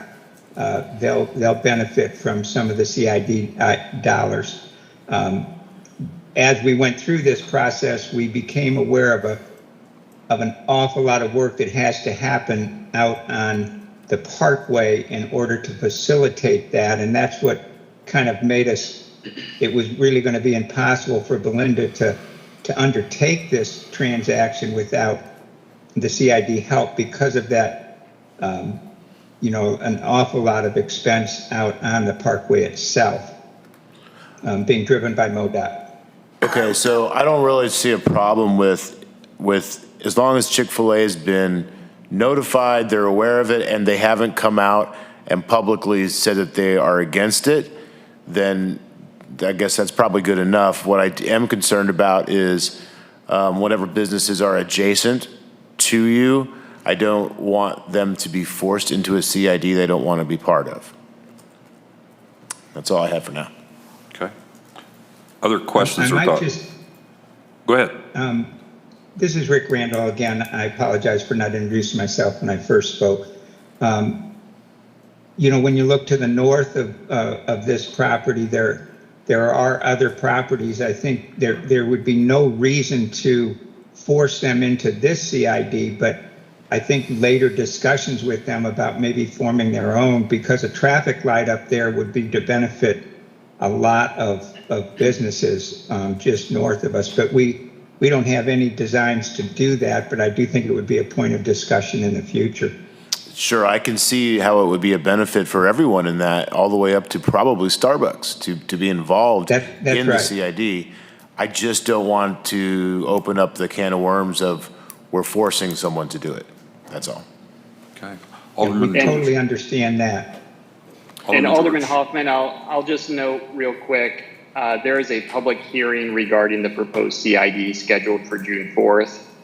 Notice that hearing will be published this week and next week. And so they will have an opportunity to come to you on June 4th and offer any objections, just like anyone else could. Well, and that's great. Well, I'm just wondering why we didn't do that before the first reading.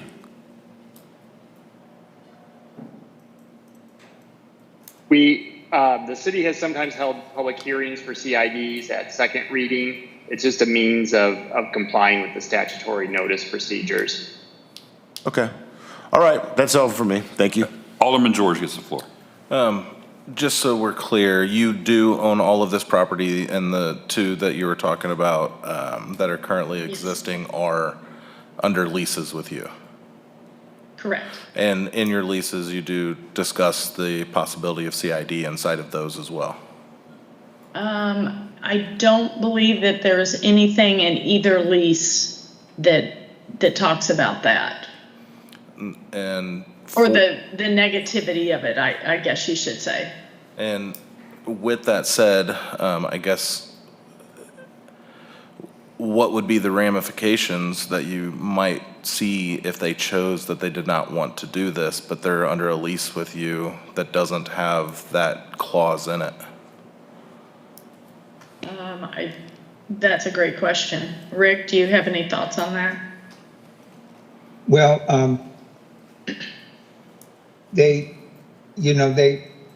when their lease term was up, if they were unhappy with the 1 cent, I suppose they could make a decision to not renew the lease. And I'm not familiar with those two businesses, Belinda, exactly what those lease terms are. But my experience and I've done a lot of CIDs with Pace Properties over 30 years, is that the companies that don't sell real high price, thousands of dollars, the 1 cent for an O'Reilly's or for an AT&T is not something that really hits their radar screen much. It tends to be more the Costco's of the world, where they have a $500 or $1,000 basket going out, that are more concerned about them. That's all I have. Thank you. Other questions? That was a great question, by the way. Yes. But I am thinking that kind of falls on them to keep their tenant happy, or they find a new tenant, I guess. Okay. Alderman Collins. But their tenant signed a lease with specific terms, and now the terms are changing, and they're under a lease, so there's nothing they can do about that. Yeah, but that's a private matter. That's not a city matter. Any other questions for these folks? Okay. Is there anything else you all want to add at this point before we move forward with the motion? Okay. I can't think of anything. Rick, do you have anything? Just appreciate your consideration of it, because it's been a difficult project, and this CID will certainly help make some sense of it. All right. We thank you all for your time and your patience, because I know we're having a long meeting. You've probably been waiting for a while. Alderman Collins, I'm sorry. Okay. I actually have a question for staff. My understanding is that new business from today for the second read was going to be done prior to the June 4th meeting. All but this one. This one has to go June 4 because of the public hearing that they're having on June 4 for the second reading. This is not going to the 26th. It'll be considered old business on what date? June 4th. June 4th. Okay. Okay. Any other, Alderman Hoffman? One last thing. I'm happy to support this tonight, but I would just like to say that, since we're having the public forum before the second reading, it could well sway myself and anyone on this board, which is why I think moving forward, it'd be good to have these before first reading. And I would invite anyone who is affected by this to take the opportunity to come down and speak. Thank you. Okay. Any other further discussion or questions? Then I'm looking for a motion. Motion to approve. Alderman Hoffman. Point of hang on. order? Point of order? Yes. We first need that motion to authorize you, Mayor, to sign the petition on behalf of the city for the property that the city owns, the Parkway right away. Okay. So we'll start there. We need a motion for that. I have a question. Go ahead. Can that not wait until we pass this in second reading? Because It would be preferable that that a motion to allow the mayor to sign and then the bill be amended to include his signature on the petition be put in place before first reading. Because we have to sign as one of the, I understand. I just don't know that I'm comfortable with that prior to a public hearing. I would agree. I don't like this process, but. So we need to authorize the mayor to sign what now for sure? I want to make sure I understand. So a petition to create the community improvement district comes from the property owners. The city owns a piece of the parkway that is going to be in the CID. Okay. They own it in fee title that they received from MoDOT. And as a result, unfortunately, you have to be one of the petitioners yourself for a very small sliver of this property. And to do that, we would need a motion from the board to authorize the mayor to sign. Okay. That makes sense. All right. So a motion to sign petition. All right. second. Alderman Hoffman first, Alderman Rucker second. All those in favor? Aye. Opposed? I'm opposed. Alderman Collins. Okay. So are we good there, Mark? Yes. All right. So now we need a motion to approve the ordinance for the community, the petition to establish the district. Is that correct? For first reading, yes. For first reading. Okay. Is there any further discussion? Do I have a motion? Motion to approve. Alderman Hoffman. Do I hear a second? Second. Alderman Collins. All those in favor? Aye. Any opposed? Motion carries. Thank you, everyone, for your time. Thank you. And if there is any progress by chance, let me just say this, if you don't mind. If there's any progress by chance between now and June 4th with any of the existing property owners, that may help. And I will also say that I believe, without speaking for the board, my perception is that when we're creating existing or CIDs on existing businesses, it will always be beneficial if we know up front that we have their cooperation before the petition comes to us. And I know this is kind of new, so it's just we're just trying to figure out how to do this better as we go. Continuous improvement, if you don't mind. Thank you all for your time. Thanks, guys. Thank you. Thank you. Appreciate it. You bet. Excuse me. Moving on. Next item is Resolution 2026-14, a resolution of the City of Osage Beach, Missouri, stating facts and reasons for the necessity to amend funds for the fiscal year 2026 relating to the dispatch relocation. Chief Todd Davis. Mayor, members of the board, due to an oversight when planning for the dispatch center, we are short approximately $18,303.48 for required IT equipment to complete the build out. We originally planned on some of the equipment in the IT room to be able to move downstairs to move everything, and later found out that that equipment that is currently in the IT room needs to stay upstairs. in the current room so we can continue operations upstairs. The additional funds will be used to purchase the network hardware. The additional $2,000 that we'll need will come out of IT department's professional services line item. Police and IT department recommend approval, and Michael can answer any questions about the equipment if need be. He's more of the IT pro than I am. Okay. Thank you, Chief. Questions around this at this time? Alderman George. I want to appreciate spending some time with us most recently.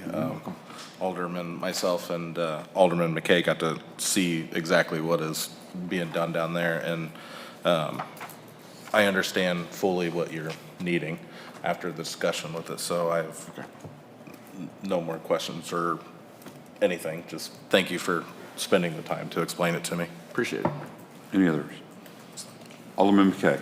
I'll second what was just said, and I spoke to a couple of the dispatchers today. They're definitely excited to get moved in the new room, have a little more elbow room and updated equipment, so I'm for this. Okay. Any other questions? Alderman Collins. Why did moving it require new IT equipment? I don't understand the why. There's switches that are up here. Yep. That operate all the different offices throughout the building, and we can't move those without losing access. Michael can explain it better than I can. You said it perfectly. The switches on this side of the house are what feed everything on the PD side. So the switches that are in the IT closet currently are like Chief's office, the detectives, everything on this side. That's what runs this side of the house. If we move those downstairs, we lose connectivity to this entire side of the building. If I can add, what I perceive is that honestly, this was a very complicated project, never done one before, and probably never do one again. And we missed the idea that there was that, how would I say, complexity whenever we planned this thing out. Yeah, generally we were looking to move all IT equipment downstairs, and it was an oversight, miscommunication between Chief and myself that those specific switches run everything on this side of the building. With moving the 911 center downstairs, they need switches to run that new addition downstairs, and that's what this is accomplishing. We do not have additional switch room downstairs to adhere to everything that is being added downstairs, so this will basically make up for that. Okay, thank you. Alderman Hoffman. Yeah, do we need a budget amendment for this, or is this something that kind of came out? What's next? Next. Okay, well, I mean, okay. Will you explain it next? Like, is it just coming out of general or what? Yeah, it's going to have to come off the bottom line. We don't have any transfer money in dispatch to move it. That's what I was wondering. It'll come off the bottom line. Any other questions before we get a motion? Looking for a motion then. Motion to approve. I'm sorry, was that Alderman George? Yes. Second. Alderman McKay. All those in favor? Aye. Aye. Opposed? Motion carries. Okay. Next item is an ordinance of the City of Osage Beach, Missouri, amending ordinance number 25.103, adopting 2026 annual operating budget, requesting an amendment for information technology equipment needed for the dispatch center relocation in amount of $18,303.48. First reading. Chief Todd Davis. I don't have anything further to add. Anyone else have any other questions or thoughts? Just looking for a motion. Motion to approve. Alderman Hoffman. Second. Alderman George. All those in favor? Aye. Opposed? Motion carries. Thank you.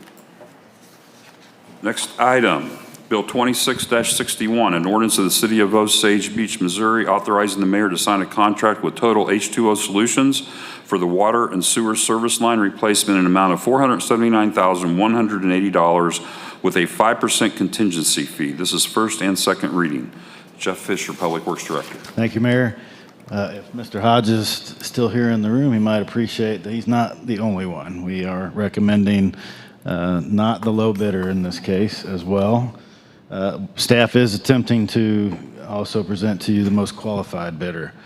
Unfortunately, this one, and I'll say the same thing that I said the last time, We feel Thomas can do this work. They just don't have much experience in this field.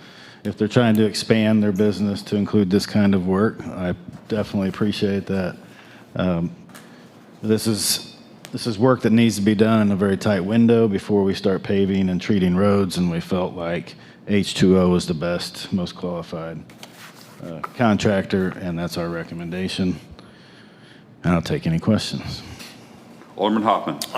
Well, I don't know, this is just my personal opinion. I want to try and use local contractors as much as possible. One, they're just closer, they can keep their costs down. But two, we're pumping money back into our own economy, our own families. So, to me, if it's a coin flip, it should stay local. It's just my 2 cents. Other questions or comments? Alderman Collins. Okay, so I'm really struggling with this one. There's a big difference between the first bid and the second bid. And like Alderman Hoffman said, I would default to a local company whenever possible. But I understand your reservation that there's a short window of time to get this done, and they're not as experienced in this work. So I'm really, really struggling with it. But I kind of have to go with Thomas Construction rather than H2O Solutions. The cost difference and the fact that they're right here both really lead me to believe that that is the choice. Yeah, I understand. I'm struggling We with talked this. about Like, this is a yesterday, hard yeah. one for me. The good thing is we got 3 bidders, and ideally you'd like to see the 3 tightly grouped. And we've got one that's well over 100 grand less than the other Yes. with limited experience. So you have to ask the question, are they really ready for this project? But the flip side of that is, are they bidding it low because they're local and they're trying to It's a get fair question. into here? So, you guys put, that they're the second choice, second option for us. So I'm going to assume that you have some confidence that they can complete the work, just not necessarily as confident as H2O. Is that a fair assessment? Sure, it's the experience, plus it's so much lower. It made us question whether or not they were really ready for this kind of work. And we do have a short window and not much time for learning curve. And I'll say, like, we're less than half of what was budgeted this year, which is good. We just didn't know what to expect with this kind of project. I'm I think I okay with would finishing love- it less than half. We don't have to make up for it. Well, the thing is, we're going to do pavement management every year, right? That's. I don't think anybody would disagree. We're not going to pave roads and treat roads to some degree every year, right? We want to do this every year. I would later propose that we advance the rest of that so we can do the next set in the winter and do pavement in the spring like is typical. And they would have another opportunity to do that and have more time. We'd have less concern. And that's fair. How long do you think that this project should take?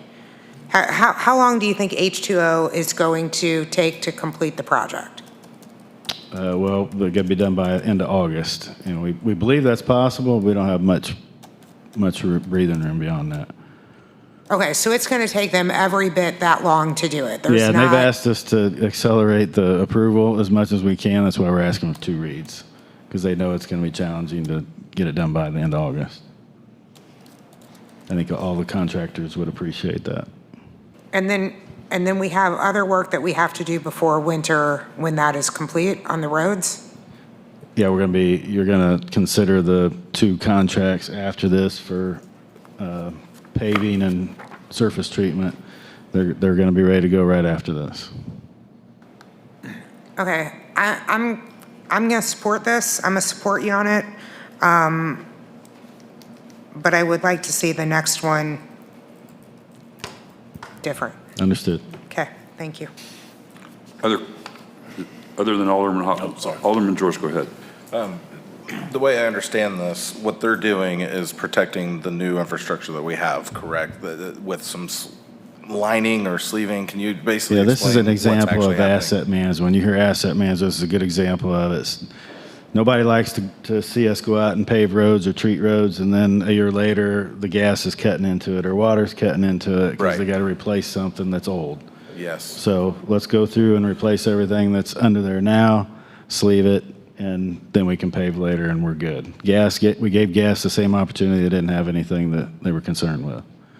And in fact, a lot of cities, what they'll do after, they have an ordinance that says, once they pave it, you can't touch it for 5 years without severe penalties.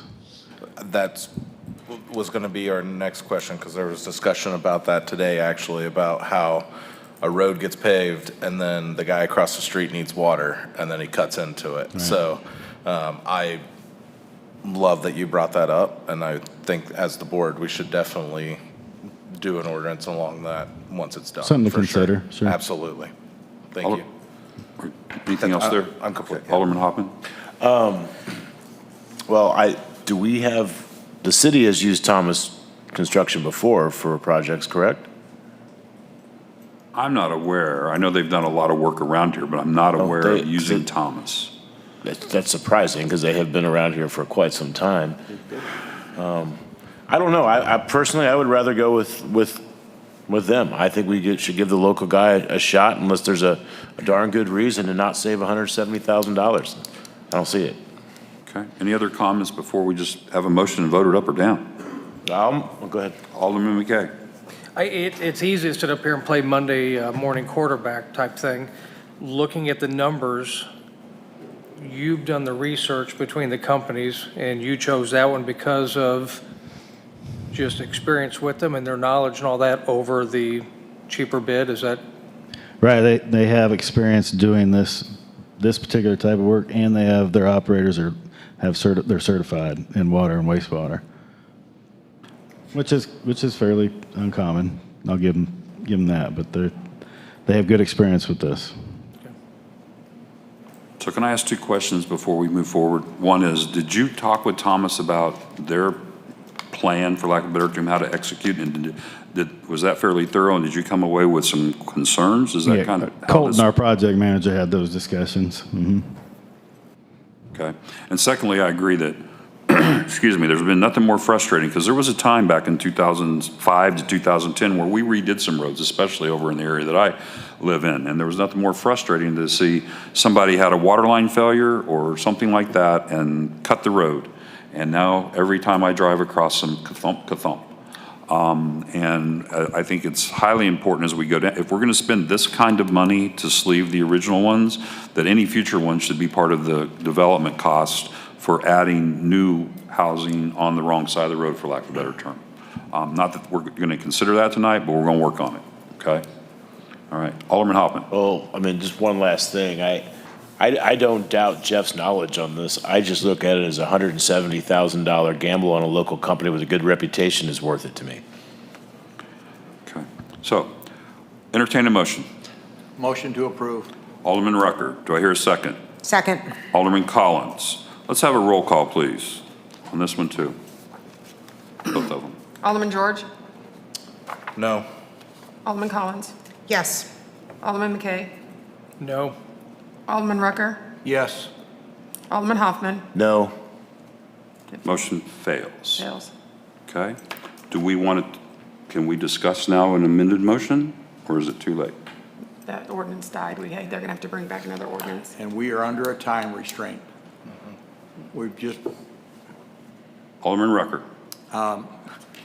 as Jeff said, this is the first step in our paving process. The reason it's so important is why it's been explained. So now we've wanted to do this first and second reading to get it done tonight, so we could get that sleeving done, so we could get the paving done. So if we're gonna not be able to move forward on this now, we're going to theoretically be pushing our paving problem back in. So let me offer a potential solution. Can we get this on the agenda for the next meeting next Tuesday? No. No. It'll have to be June 4th, And that's because, because the packet's already finished and completed. And then the ordinance has to be written and So could they do a motion to reconsider and amend? you should have done that before you voted. That was why I was trying to get you guys to slow down. I understand. The suggestion was made to I'm just asking, can they do it? Okay. Sorry. okay, we will move on. Since the motion, You could. cannot make the a motion to by, reconsider it, but you'd have to vote it as is. wait, cannot the motion. What's your question, Alderman Rucker? Cannot the motion to reconsider be brought up right now at this meeting, as long as it is brought up by one of the no votes? And then they amend the second reading? I believe it can be. I believe it can be too, actually. As long as it's brought up by one of the no votes. The yes votes cannot do that. The no votes, I thought, could. Okay. Then we need a no voter to tell me. Right, so that do a motion to reconsider the first read, pass the first read and amend the second. Just point of order. Go ahead. If we're bringing this back up to change it to where we can change it to the other contractor, I would support it. I still won't support it if we bring it back up with this contractor. So if that's the motion to reconsider, it's pointless. I believe that we could have a motion to reconsider, and I may be on the edge here, a motion to reconsider. Can we have a motion to reconsider and then make a floor amendment? Not the first read. Have to be on the second read. We can't guarantee what the motion's going to be. We are I only making a understand motion to that. reconsider. I'm just saying that we can do a motion to reconsider, and then I believe that we may be able to do something that possibly can expedite this situation. So does anyone want to provide a motion to reconsider? Motion to reconsider. Alderman Hoffman, do I hear a second? Second. Alderman McKay. All those in favor? Aye. Any opposed? Okay, we have a motion to reconsider. Now, does anyone want to make a motion, an amended motion, I believe would be the process, is that correct? Can we get some questions first? Okay, you guys want some questions? I'm sorry, I saw his hand first, Alderman Rucker. All right, Jeff. The critical thing here is time. So we know that the present person, the H2O can provide it in a timely manner. Is that the problem, that Thomas could not meet the timely problem? Well, I don't know if they can't. I'm just speaking based on their limited experience doing these kinds of things. If the board elects to go with Thomas, I understand. We'll have to be as diligent as we possibly can working with him. I think Colton had a positive discussion with him. It wasn't anything to do with Thomas. It's just their limited experience. But if the board wants to go with Thomas, we will make it work. We've got to get it done. We got to get the pavement going. So the other contracts that we're going to be considering later on, they are predicated on this one being completed first. Yes, that's right. If this doesn't get completed first, then those could be a We problem. do need to get this completed. That's right. And it's a $170,000 savings. That's to see. But we'll make it work best we can. Okay, Alderman Collins, you had your hand up, I I have a saw. question, yeah. When we, sorry. Go ahead. When we, when we talk about the $175,000 difference, or 100, whatever it is, 100 and some change, what is the likelihood that they underbid themselves and they come back and they need more money? Once it's a contract and it's signed, are they allowed to do that? Yeah, I'm not going to say that's going to happen, right? I'm going to give them the benefit of the doubt and have a positive attitude about it no matter what. I have been a part of projects that you go with the low bidder and they're quite a bit lower and you end up with multiple change orders. And it's just because they weren't ready for it, right? And we got to get the work done. Alderman Collins, did you still want to speak? You did earlier. I still have one more question. Oh, I'm sorry.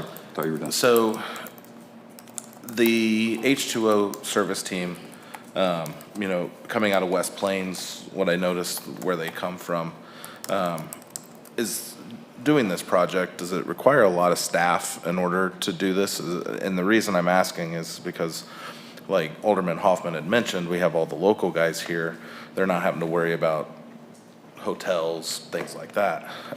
And with that said, how long will it take for them to complete? What is the idea? Are they thinking that it'll be? Well, we June, need July, them to be done August? by the end of August, yeah. So- We're driving the schedule on this. So we're talking about roughly 3 months. And I think I would imagine some of the 170,000 is mobilization differences and those other miscellaneous expenses that you just mentioned. So there's bound to be some of that in there, but I doubt that it's 170,000. Sure. Okay, Alderman Collins, did you have a question? I was just going to say that if the board doesn't want to approve the recommended one, then certainly I support going with Thomas because the work does need to be done and we need to get it approved tonight. So certainly I will support an amended ordinance to Thomas Construction. Alderman Hoffman, do you still have something? Just one last thing. We have had change orders come in the past, just since you guys haven't been through it yet.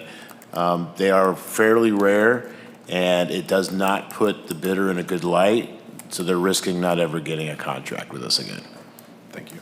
Okay. Any other discussion before a motion so we can move forward? Make a motion to approve floor amendment with Thomas Construction as the bidder. Okay. Do I hear a second? Second. Alderman Collins. All those in favor? Aye. Any opposed? Aye. Alderman Rucker. Motion carries because we have 4. Okay. Motion to approve as amended. Well, second reading of Bill 2661 is previously amended. Don't I need to do that? We got to do first. We're doing first reading first? Yeah, it has to go on, you can't do, you don't have an ordinance in front of you that says Thomas Construction. You can only do the amendment. Then you have to see the floor amendment to get the second. So you can't get a second tonight on that floor amendment. Okay. Okay, so now we're doing the first reading. Is that right? We can't get a second tonight? A second You reading? don't have an ordinance in front of you for a floor amendment. How are you going to approve a Well, second the only reading thing on a we're floor changing amendment? is just one name. And dollar And the amount? dollar amount? Yeah, those two You things just, and that's wait, it. you just did that a few minutes ago with that last one. Why are we not following the same suit with this one? There wasn't a scheduled second reading on the other first one. Okay, I completely disagree that you can do both of them in the same night, but I don't think you can do a second on an ordinance you don't have in front of you. If we're making a floor amendment to it, sure. Pardon me? If we're making a floor amendment to it, we can. I would think so. Okay. So I will accept Bill 2660. Hold on. Oh, I'm sorry, Alderman Collins. So, in support of what Tara's saying, how are we giving public notice if we just changed it right now and we're going to do a second read? There's no transparency there. I feel like we shouldn't do a second read since it's an amended ordinance. There's no public forum for this. There's not an open meeting. This is just changing the information. If we could add it to the next week's for a second read, that would be great, if that helped. But That's fine, it's too. Tara. With the packets, whatever you guys want. Well, choose one of the two, which is I better don't want for to do you. anything procedurally wrong. Sorry. I don't either. Administrator Blake, do you have any thoughts on this or have seen something like this before? I would agree with Alderman Collins that it does not allow for proper public comment and that we should only do a first reading tonight. Okay. I'm struggling with, I understand the public comment, but for them to, I'm not sure they're going to comment a lot about taking a lower bid. And all of this information was in there. How much difference does it make if we run a second reading June 4th, Jeff, in the project in your mind? We'll live with it. We'll make it work. Okay. I think is everyone comfortable with that? As long as he is. When are we going to do second reading then? Second reading would be Tuesday? June 4th. June 4th? Yes. Are you comfortable with that, Jeff? It's okay. We'll make it work. Why can't we? I also want to, consider everybody's concerns with the matter, so. Right. yeah, And we're into some deep parliamentary procedure here, folks, and I'm not trained Right. for that, to be quite honest, and we don't even follow Robert's rules in our ordinances. So, Alderman Hoffman. So, I'm trying to make this easy for Tara and her staff, but. I understand. Can we not add it to Tuesdays? That's one item we're We adding to. asked that earlier, and she said that the pack was already done, and that was going to be quite a burden, especially, I'm sure, for a Friday before a holiday weekend, and a lot of people have it. Yeah, fair enough. Okay. Okay? You going to be okay, Jeff? All right, we'll move it to the June, it'll be second reading, old business, June 4th. Is everybody good with that, Tara? Does that make sense? Thank you. Okay. All right. Pardon me? Motion to approve as amended, first reading. Thank you. Second. Alderman Hoffman. All those in favor? Aye. Aye. Opposed? Motion carries. It's an interesting one. All right, does anyone need a bio break at Yes. this point? Okay, 10 minutes. Tara, can you set the timer for 10 minutes? Can. 10 minutes, okay? We're going to hit the gavel in 10 minutes, promptly.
Looks like everybody's back, so we're going to start back up again. Next item on the agenda is Bill 2662, an ordinance of the City of Osage Beach, Missouri, authorizing the mayor to sign a contract with Vance Brothers for the pavement management microsurfacing maintenance project in an amount of $757,427.03, sorry, with a 3% contingency fund. Oh, didn't turn my timer off. Okay. Sorry, forgot to turn it off. First reading, Jeff Fisher, Public Works. Thank you, Mayor. This is Vance was awarded the contract last year. We did OB Parkway and other streets, microsurface and chip seal. This is the same type of contract for 2026 activities that are in the budget. Any questions or concerns? Alderman Collins. I have a question, and I spoke with Alderman Osteen about this earlier today, and he had a question, same question. Is this part of the street maintenance master, like, is this part of the scheduled street? It is, yep. Okay. Yep. That was the only question. Everything that's in the CIP are covered by these two contracts tonight. Okay. Yep. That's my only question. Thank you. Okay. Any other questions or concerns? Looking for a motion then. Motion to approve. Alderman Rucker, do I hear a second? Second. Alderman Collins, all those in favor? Aye. Opposed? Motion carries. All right. And maybe in the CIP, it's there just for my information, I'm still learning, are all those streets listed? They are. Okay, because that's good for us to know in case somebody's asking. Okay, thank you. All right, next item, Bill 2663, an ordinance of the City of Osage Beach, Missouri, authorizing the mayor to sign a contract with Main Street Asphalt Maintenance, LLC, for the pavement resurfacing project in an amount of $155,821.20 with a 15% contingency. First reading, Jeff Fisher, Public Works. Thank you, Mayor. Same comments. Just this one's pavement and not treatment. CIP projects. Last year, Capital did it for us. Main Street was a better bid this year. You might be surprised we're going with the low bid on this one. Fair enough. Alderman Collins. I have one question on this one also. So you and I talked about this, but I did want to ask, we cannot use the new paver that we purchased for this because the project is too large for us to handle. Like, is that accurate? That's right. Okay, so that's more for a smaller scale project? Right. Okay, thank you. Alderman Hoffman. Why are the contingencies such a large difference, 3% and 15%? The asphalt, just the quantities can get larger faster. So we just want to be able to make adjustments and not have to stop work and come and get approval from the board. Oh, I see. Yep. Okay, thank you. Any other questions or concerns? Looking for a motion then. Motion to approve. Alderman Collins, do I hear a second? Second. Alderman George. All those in favor? Aye. Opposed? Motion carries. Next item, motion to approve work order SMP-2026-01 with Burns and McDonnell Engineering Company for the sanitary sewer master plan in an amount not to exceed $700,000. Jeff Fisher, Public Works Director. I think you skipped. Did I skip one? Yeah, you skipped G. We just did We G. just did G. Am I off? You're right. You're right. Okay, so sewer master plan for $700,000 from Burns and McDonnell, as I previously read. Do I have any questions? Oh, I'm sorry, Jeff Fisher, Public Works Director. I apologize. What Thank did we you. I have skip, nothing to add. Gary? You're puzzled. What did we skip? Unless I have item G, which is the motion to approve the Lions Road right-of-way plat. That's item I. Do I have an old one? Because my item, I don't know how that happened, because I'm on G also. Is that a different agenda? yes. We'll get there, Kerry. Just a couple more items. No, I get it. I was just all hyped up, Mayor. I'm sorry. You got a couple minutes to get hyped back up again. Okay, Jeff Fisher, Public Works Director. Thank you, Mayor. I have nothing to add to last week's discussion, and we met earlier this week with the mayor and Alderman Collins and Alderman George, and the consultants and worked through a lot of things. I'm not sure everything's real clear still, but I'll take any questions you might have. At this point, who has any questions? Seeing none, do I have a motion to approve? Motion to approve. Alderman Rucker, do I hear a second? Second. Alderman Hoffman. Okay. All those in favor? Aye. Opposed? Motion carries. Guess we answered all the questions. Some good work this week, it looks like. All right, next item. Make sure I'm on the right one. This is Now we're I. on Motion to I. approve the mayor signing, right? Yep. Okay. Motion to approve the mayor signing the Lions Road right-of-way plat on behalf of the city of Osage Beach. Kerry Patterson, city planner. Yes, Mayor Ross, members of the board, sorry about that. I've got a different lineup here. So the basic reason that we're seeing this tonight, you may understand that this is the road that is leading back to the cottages at Lions Way. Currently, there is no easement, no right-of-way, no nothing. It's all private property with a little gravel road across it. So in order for a street to be built there, we need to establish a right-of-way. The reason that it's in front of you tonight is the portion of the right-of-way that goes from the property that is owned by the boatyard to Airport Road is actually private property that is owned by the city as part of the airport. And though it is city property, real property is handled different than right-of-way. Right-of-way has different dedications. It's for ingress and egress and service infrastructure provision. So in order to get that done, we need to have the mayor sign on behalf of the city so that we can create that small portion of right-of-way across private city property. Okay. Any questions or concerns? Just need a motion then. Motion to approve. Alderman Hoffman. Second. Alderman George. All those in favor? Aye. Opposed? Motion carries. All right, next item, motion to approve the purchase of standard parts and supplies to restock inventory for sewer stations for municipal equipment and core and main for an amount not to exceed $614,549.33. Jeff Fisher, Public Works Director. Thank you, Mayor. Just as the blue sheet says, it's just restocking inventory in sewer. Any questions or concerns? Just need a motion. Alderman Hoffman? This is already budgeted, correct? That's right. Okay. Motion to approve. Second. Alderman Hoffman first, Alderman Rucker second. All those in favor? Aye. Any opposed? Motion carries.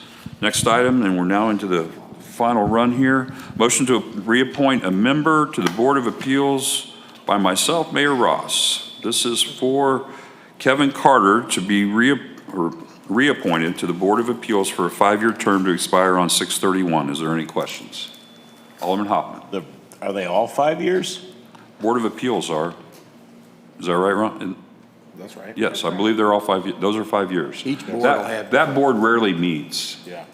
Yeah, I just didn't know we had any that were 5 years. Yes. Okay. Any other questions? Just need a motion. Motion to approve. Alderman Collins, do I hear a second? Second. Alderman Hoffman, all those in favor? Aye. Any opposed? Motion carries. Next item, motion to reappoint a member of the Board of Adjustments. This is to reappoint Gloria O'Keefe to the Board of Adjustments for a 5-year term to expire 6/2031. Any questions? Motion to approve. Alderman Rucker, do I hear a second? Second. Alderman McKay, all those in favor? Aye. Any opposed? Motion carries.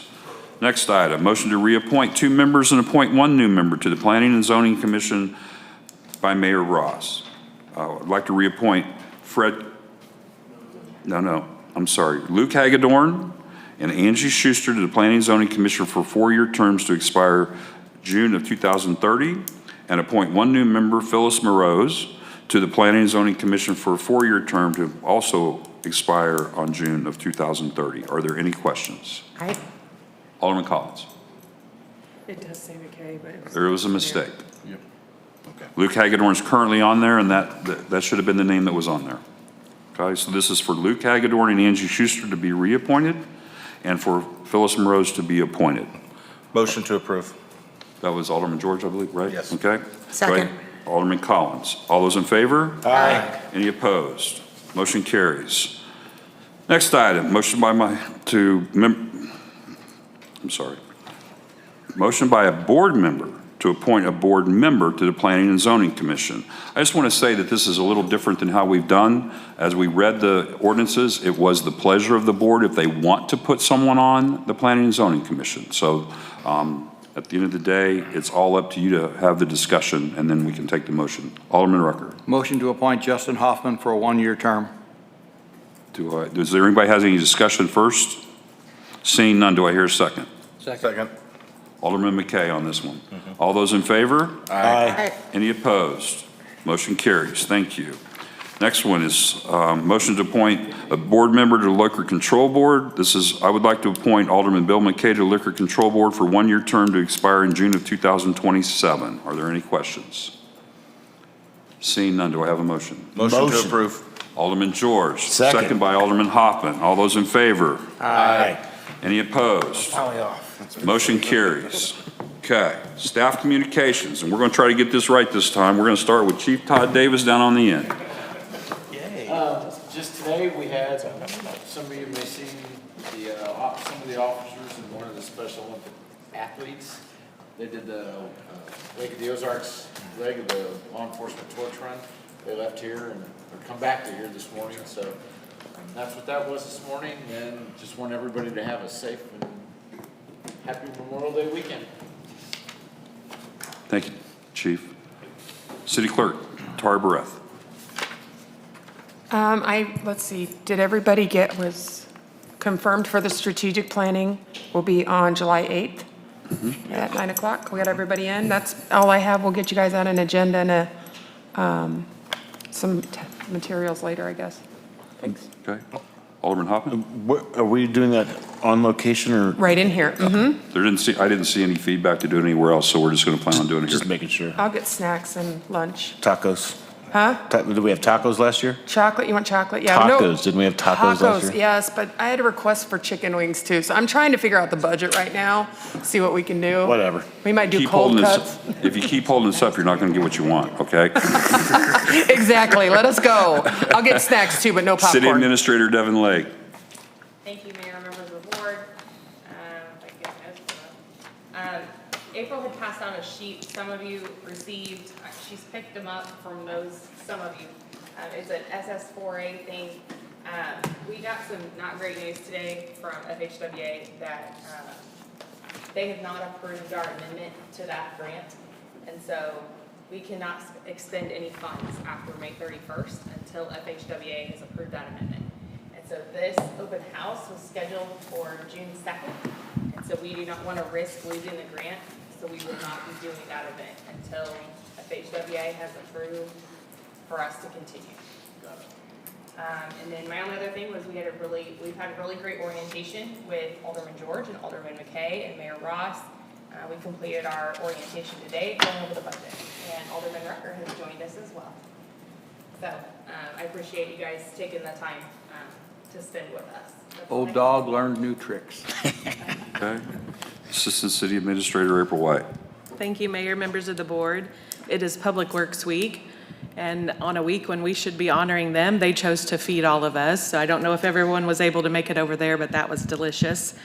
And I just wanted to thank all of them, everyone at Public Works, for their hard work, things that often happen behind the scenes, after hours, early in the morning, and challenging weather, and situations that most people never see. So the impact of your work is felt by every resident and visitor every single day. So thank you all very much.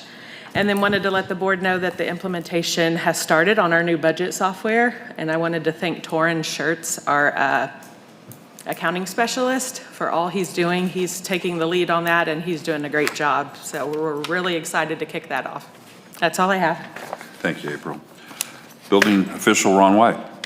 I would just like to echo April's sentiments to the Public Works Department, arguably the hardest working crew that we've got at the city. Thank you all very much for your service to this city and for all the things that you do that most people, thankfully, don't know that you're doing. Without you guys, the city wouldn't operate. What was the last thing you just said? It reminded me of something, but agree with everything she says. Yeah, I just agree with everything April says. It'd be wise.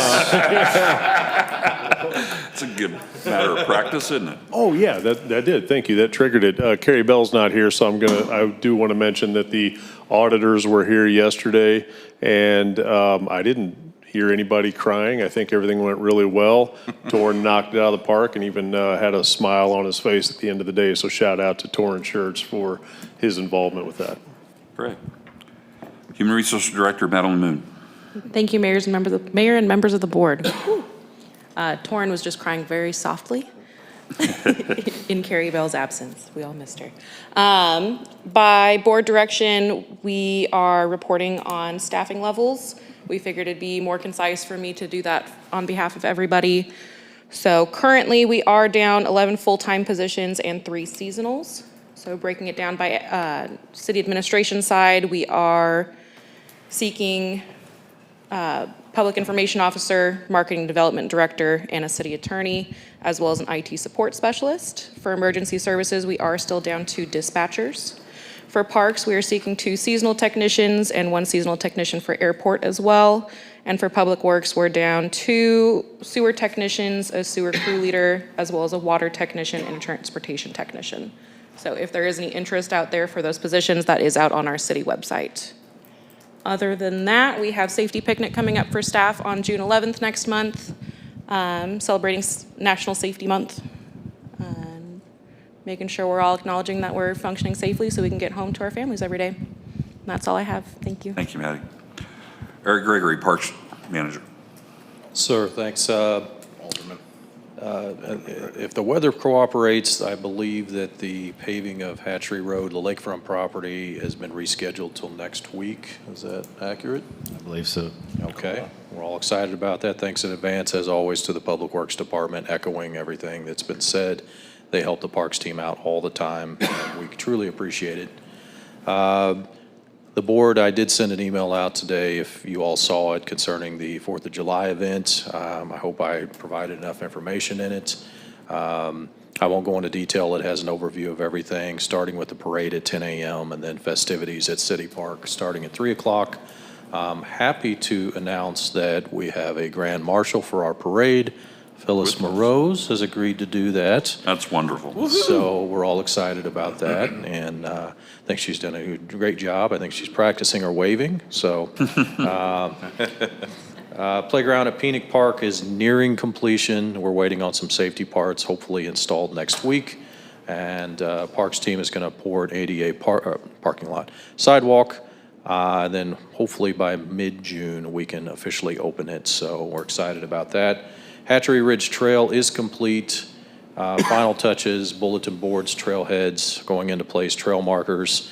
There is a ribbon cutting ceremony scheduled for Sunday, June 1st at 1 o'clock, and that will be at the Dog Park Trailhead, and I'll send out an update on that. And then I just want to say thank you in advance to April White. Apparently, she's going to be running most of the city next week. So I know the Parks Department's in good hands, and just thank you in advance. So that's all I have. Thank you, Eric. Airport Manager Ty Denzel.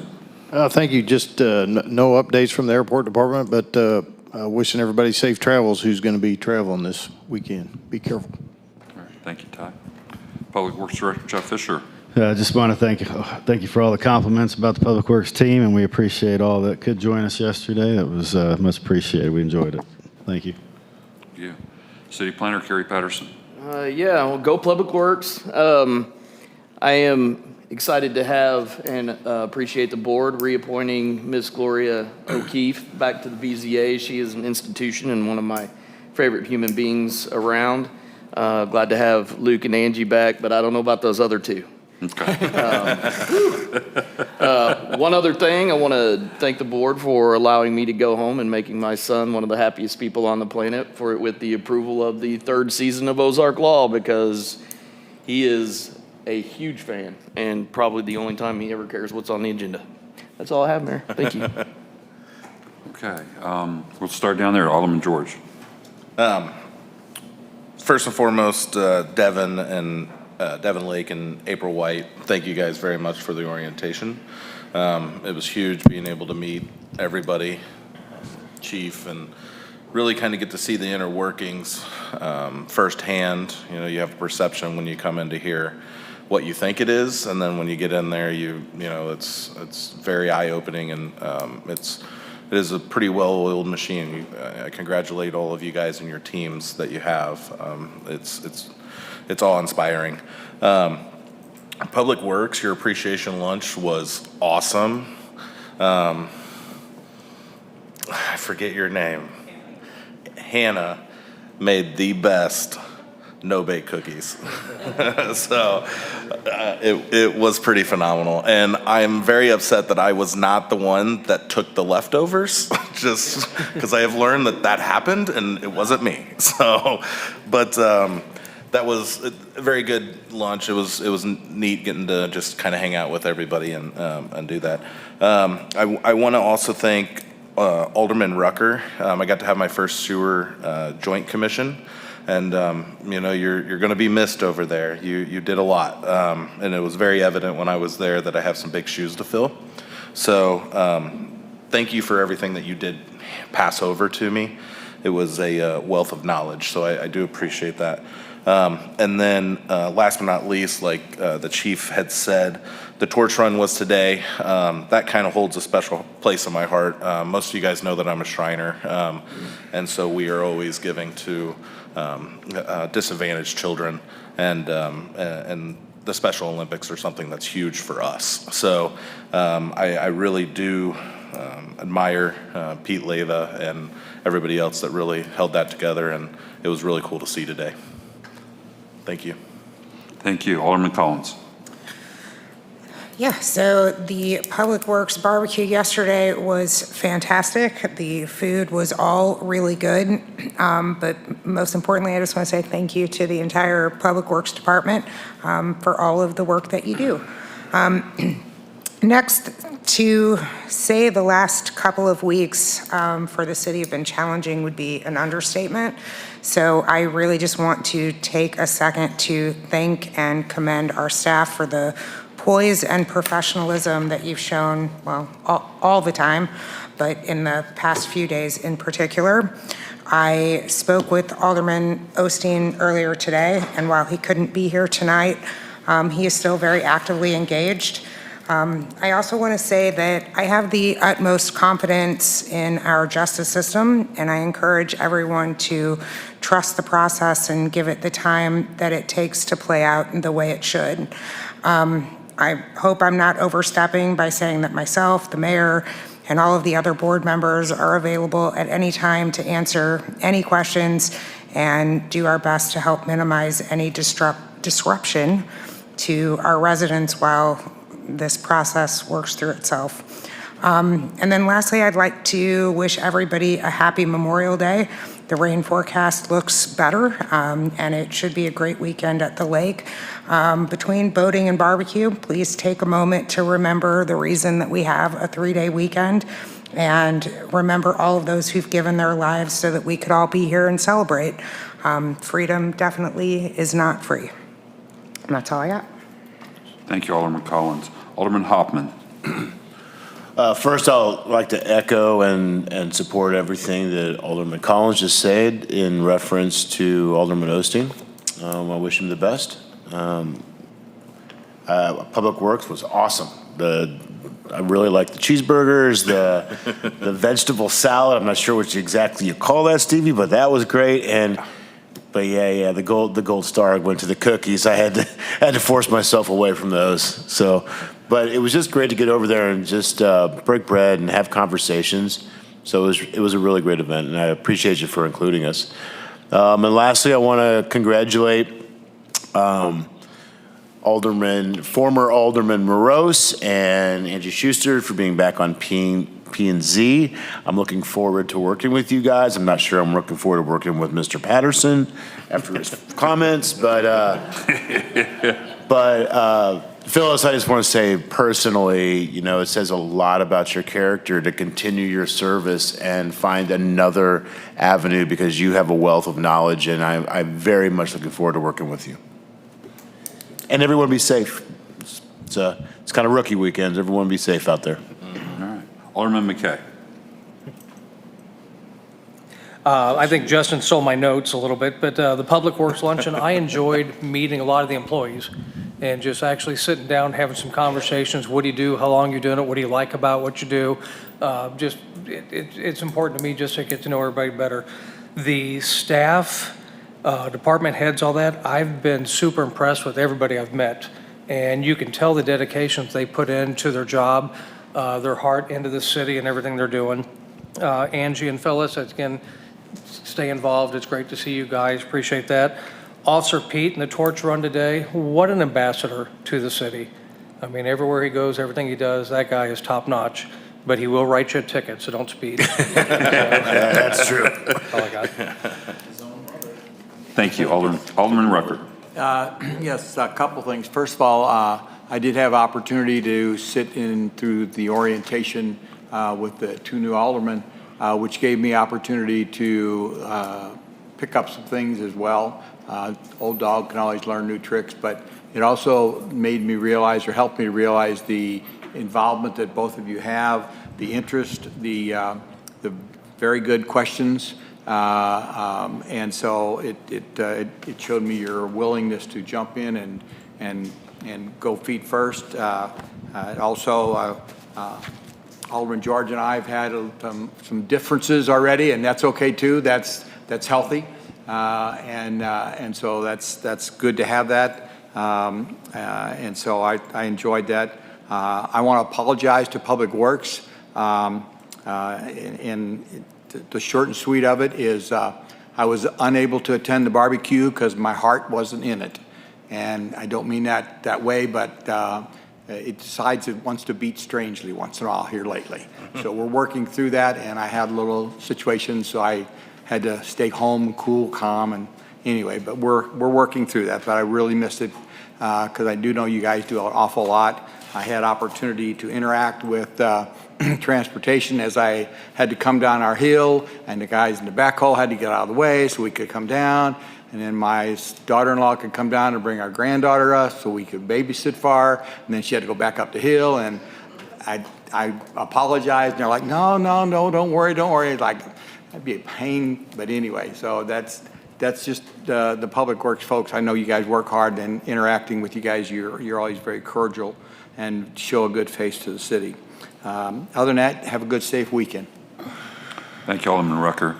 I just have a couple of quick things, but the first thing especially is I want to recognize Jeff Fisher. We used to have Public Works barbecues, but apparently they lost that. And those kind of things that were wonderful, and I really appreciate it, but it always starts with leadership. And somebody had to start that. I'm assuming that was yours to start. And I really appreciate that leadership because that culture is very helpful. Yeah, I agree. Thank you. And Caleb may have nudged me a little bit too last year. He really looked forward to that. So good. Yep. Also, I want to thank Stevie for the beans and the veggies because they were awesome and they made the hot dogs and the hamburgers even better. All right. As far as the holiday, I hope everybody has a great holiday. Stay safe. Yes, Memorial Day is about veterans and remembering those that gave their lives for such a wonderful place that we have. I've traveled a few places around the world, and at the end of the day, most people wish they had what we have. And so please take some time on Monday to remember why we're here. And lastly, for those of you who are on vacation, please be safe, but enjoy yourself. But definitely be safe because I'm sure April's going to want to see you back in a week or so.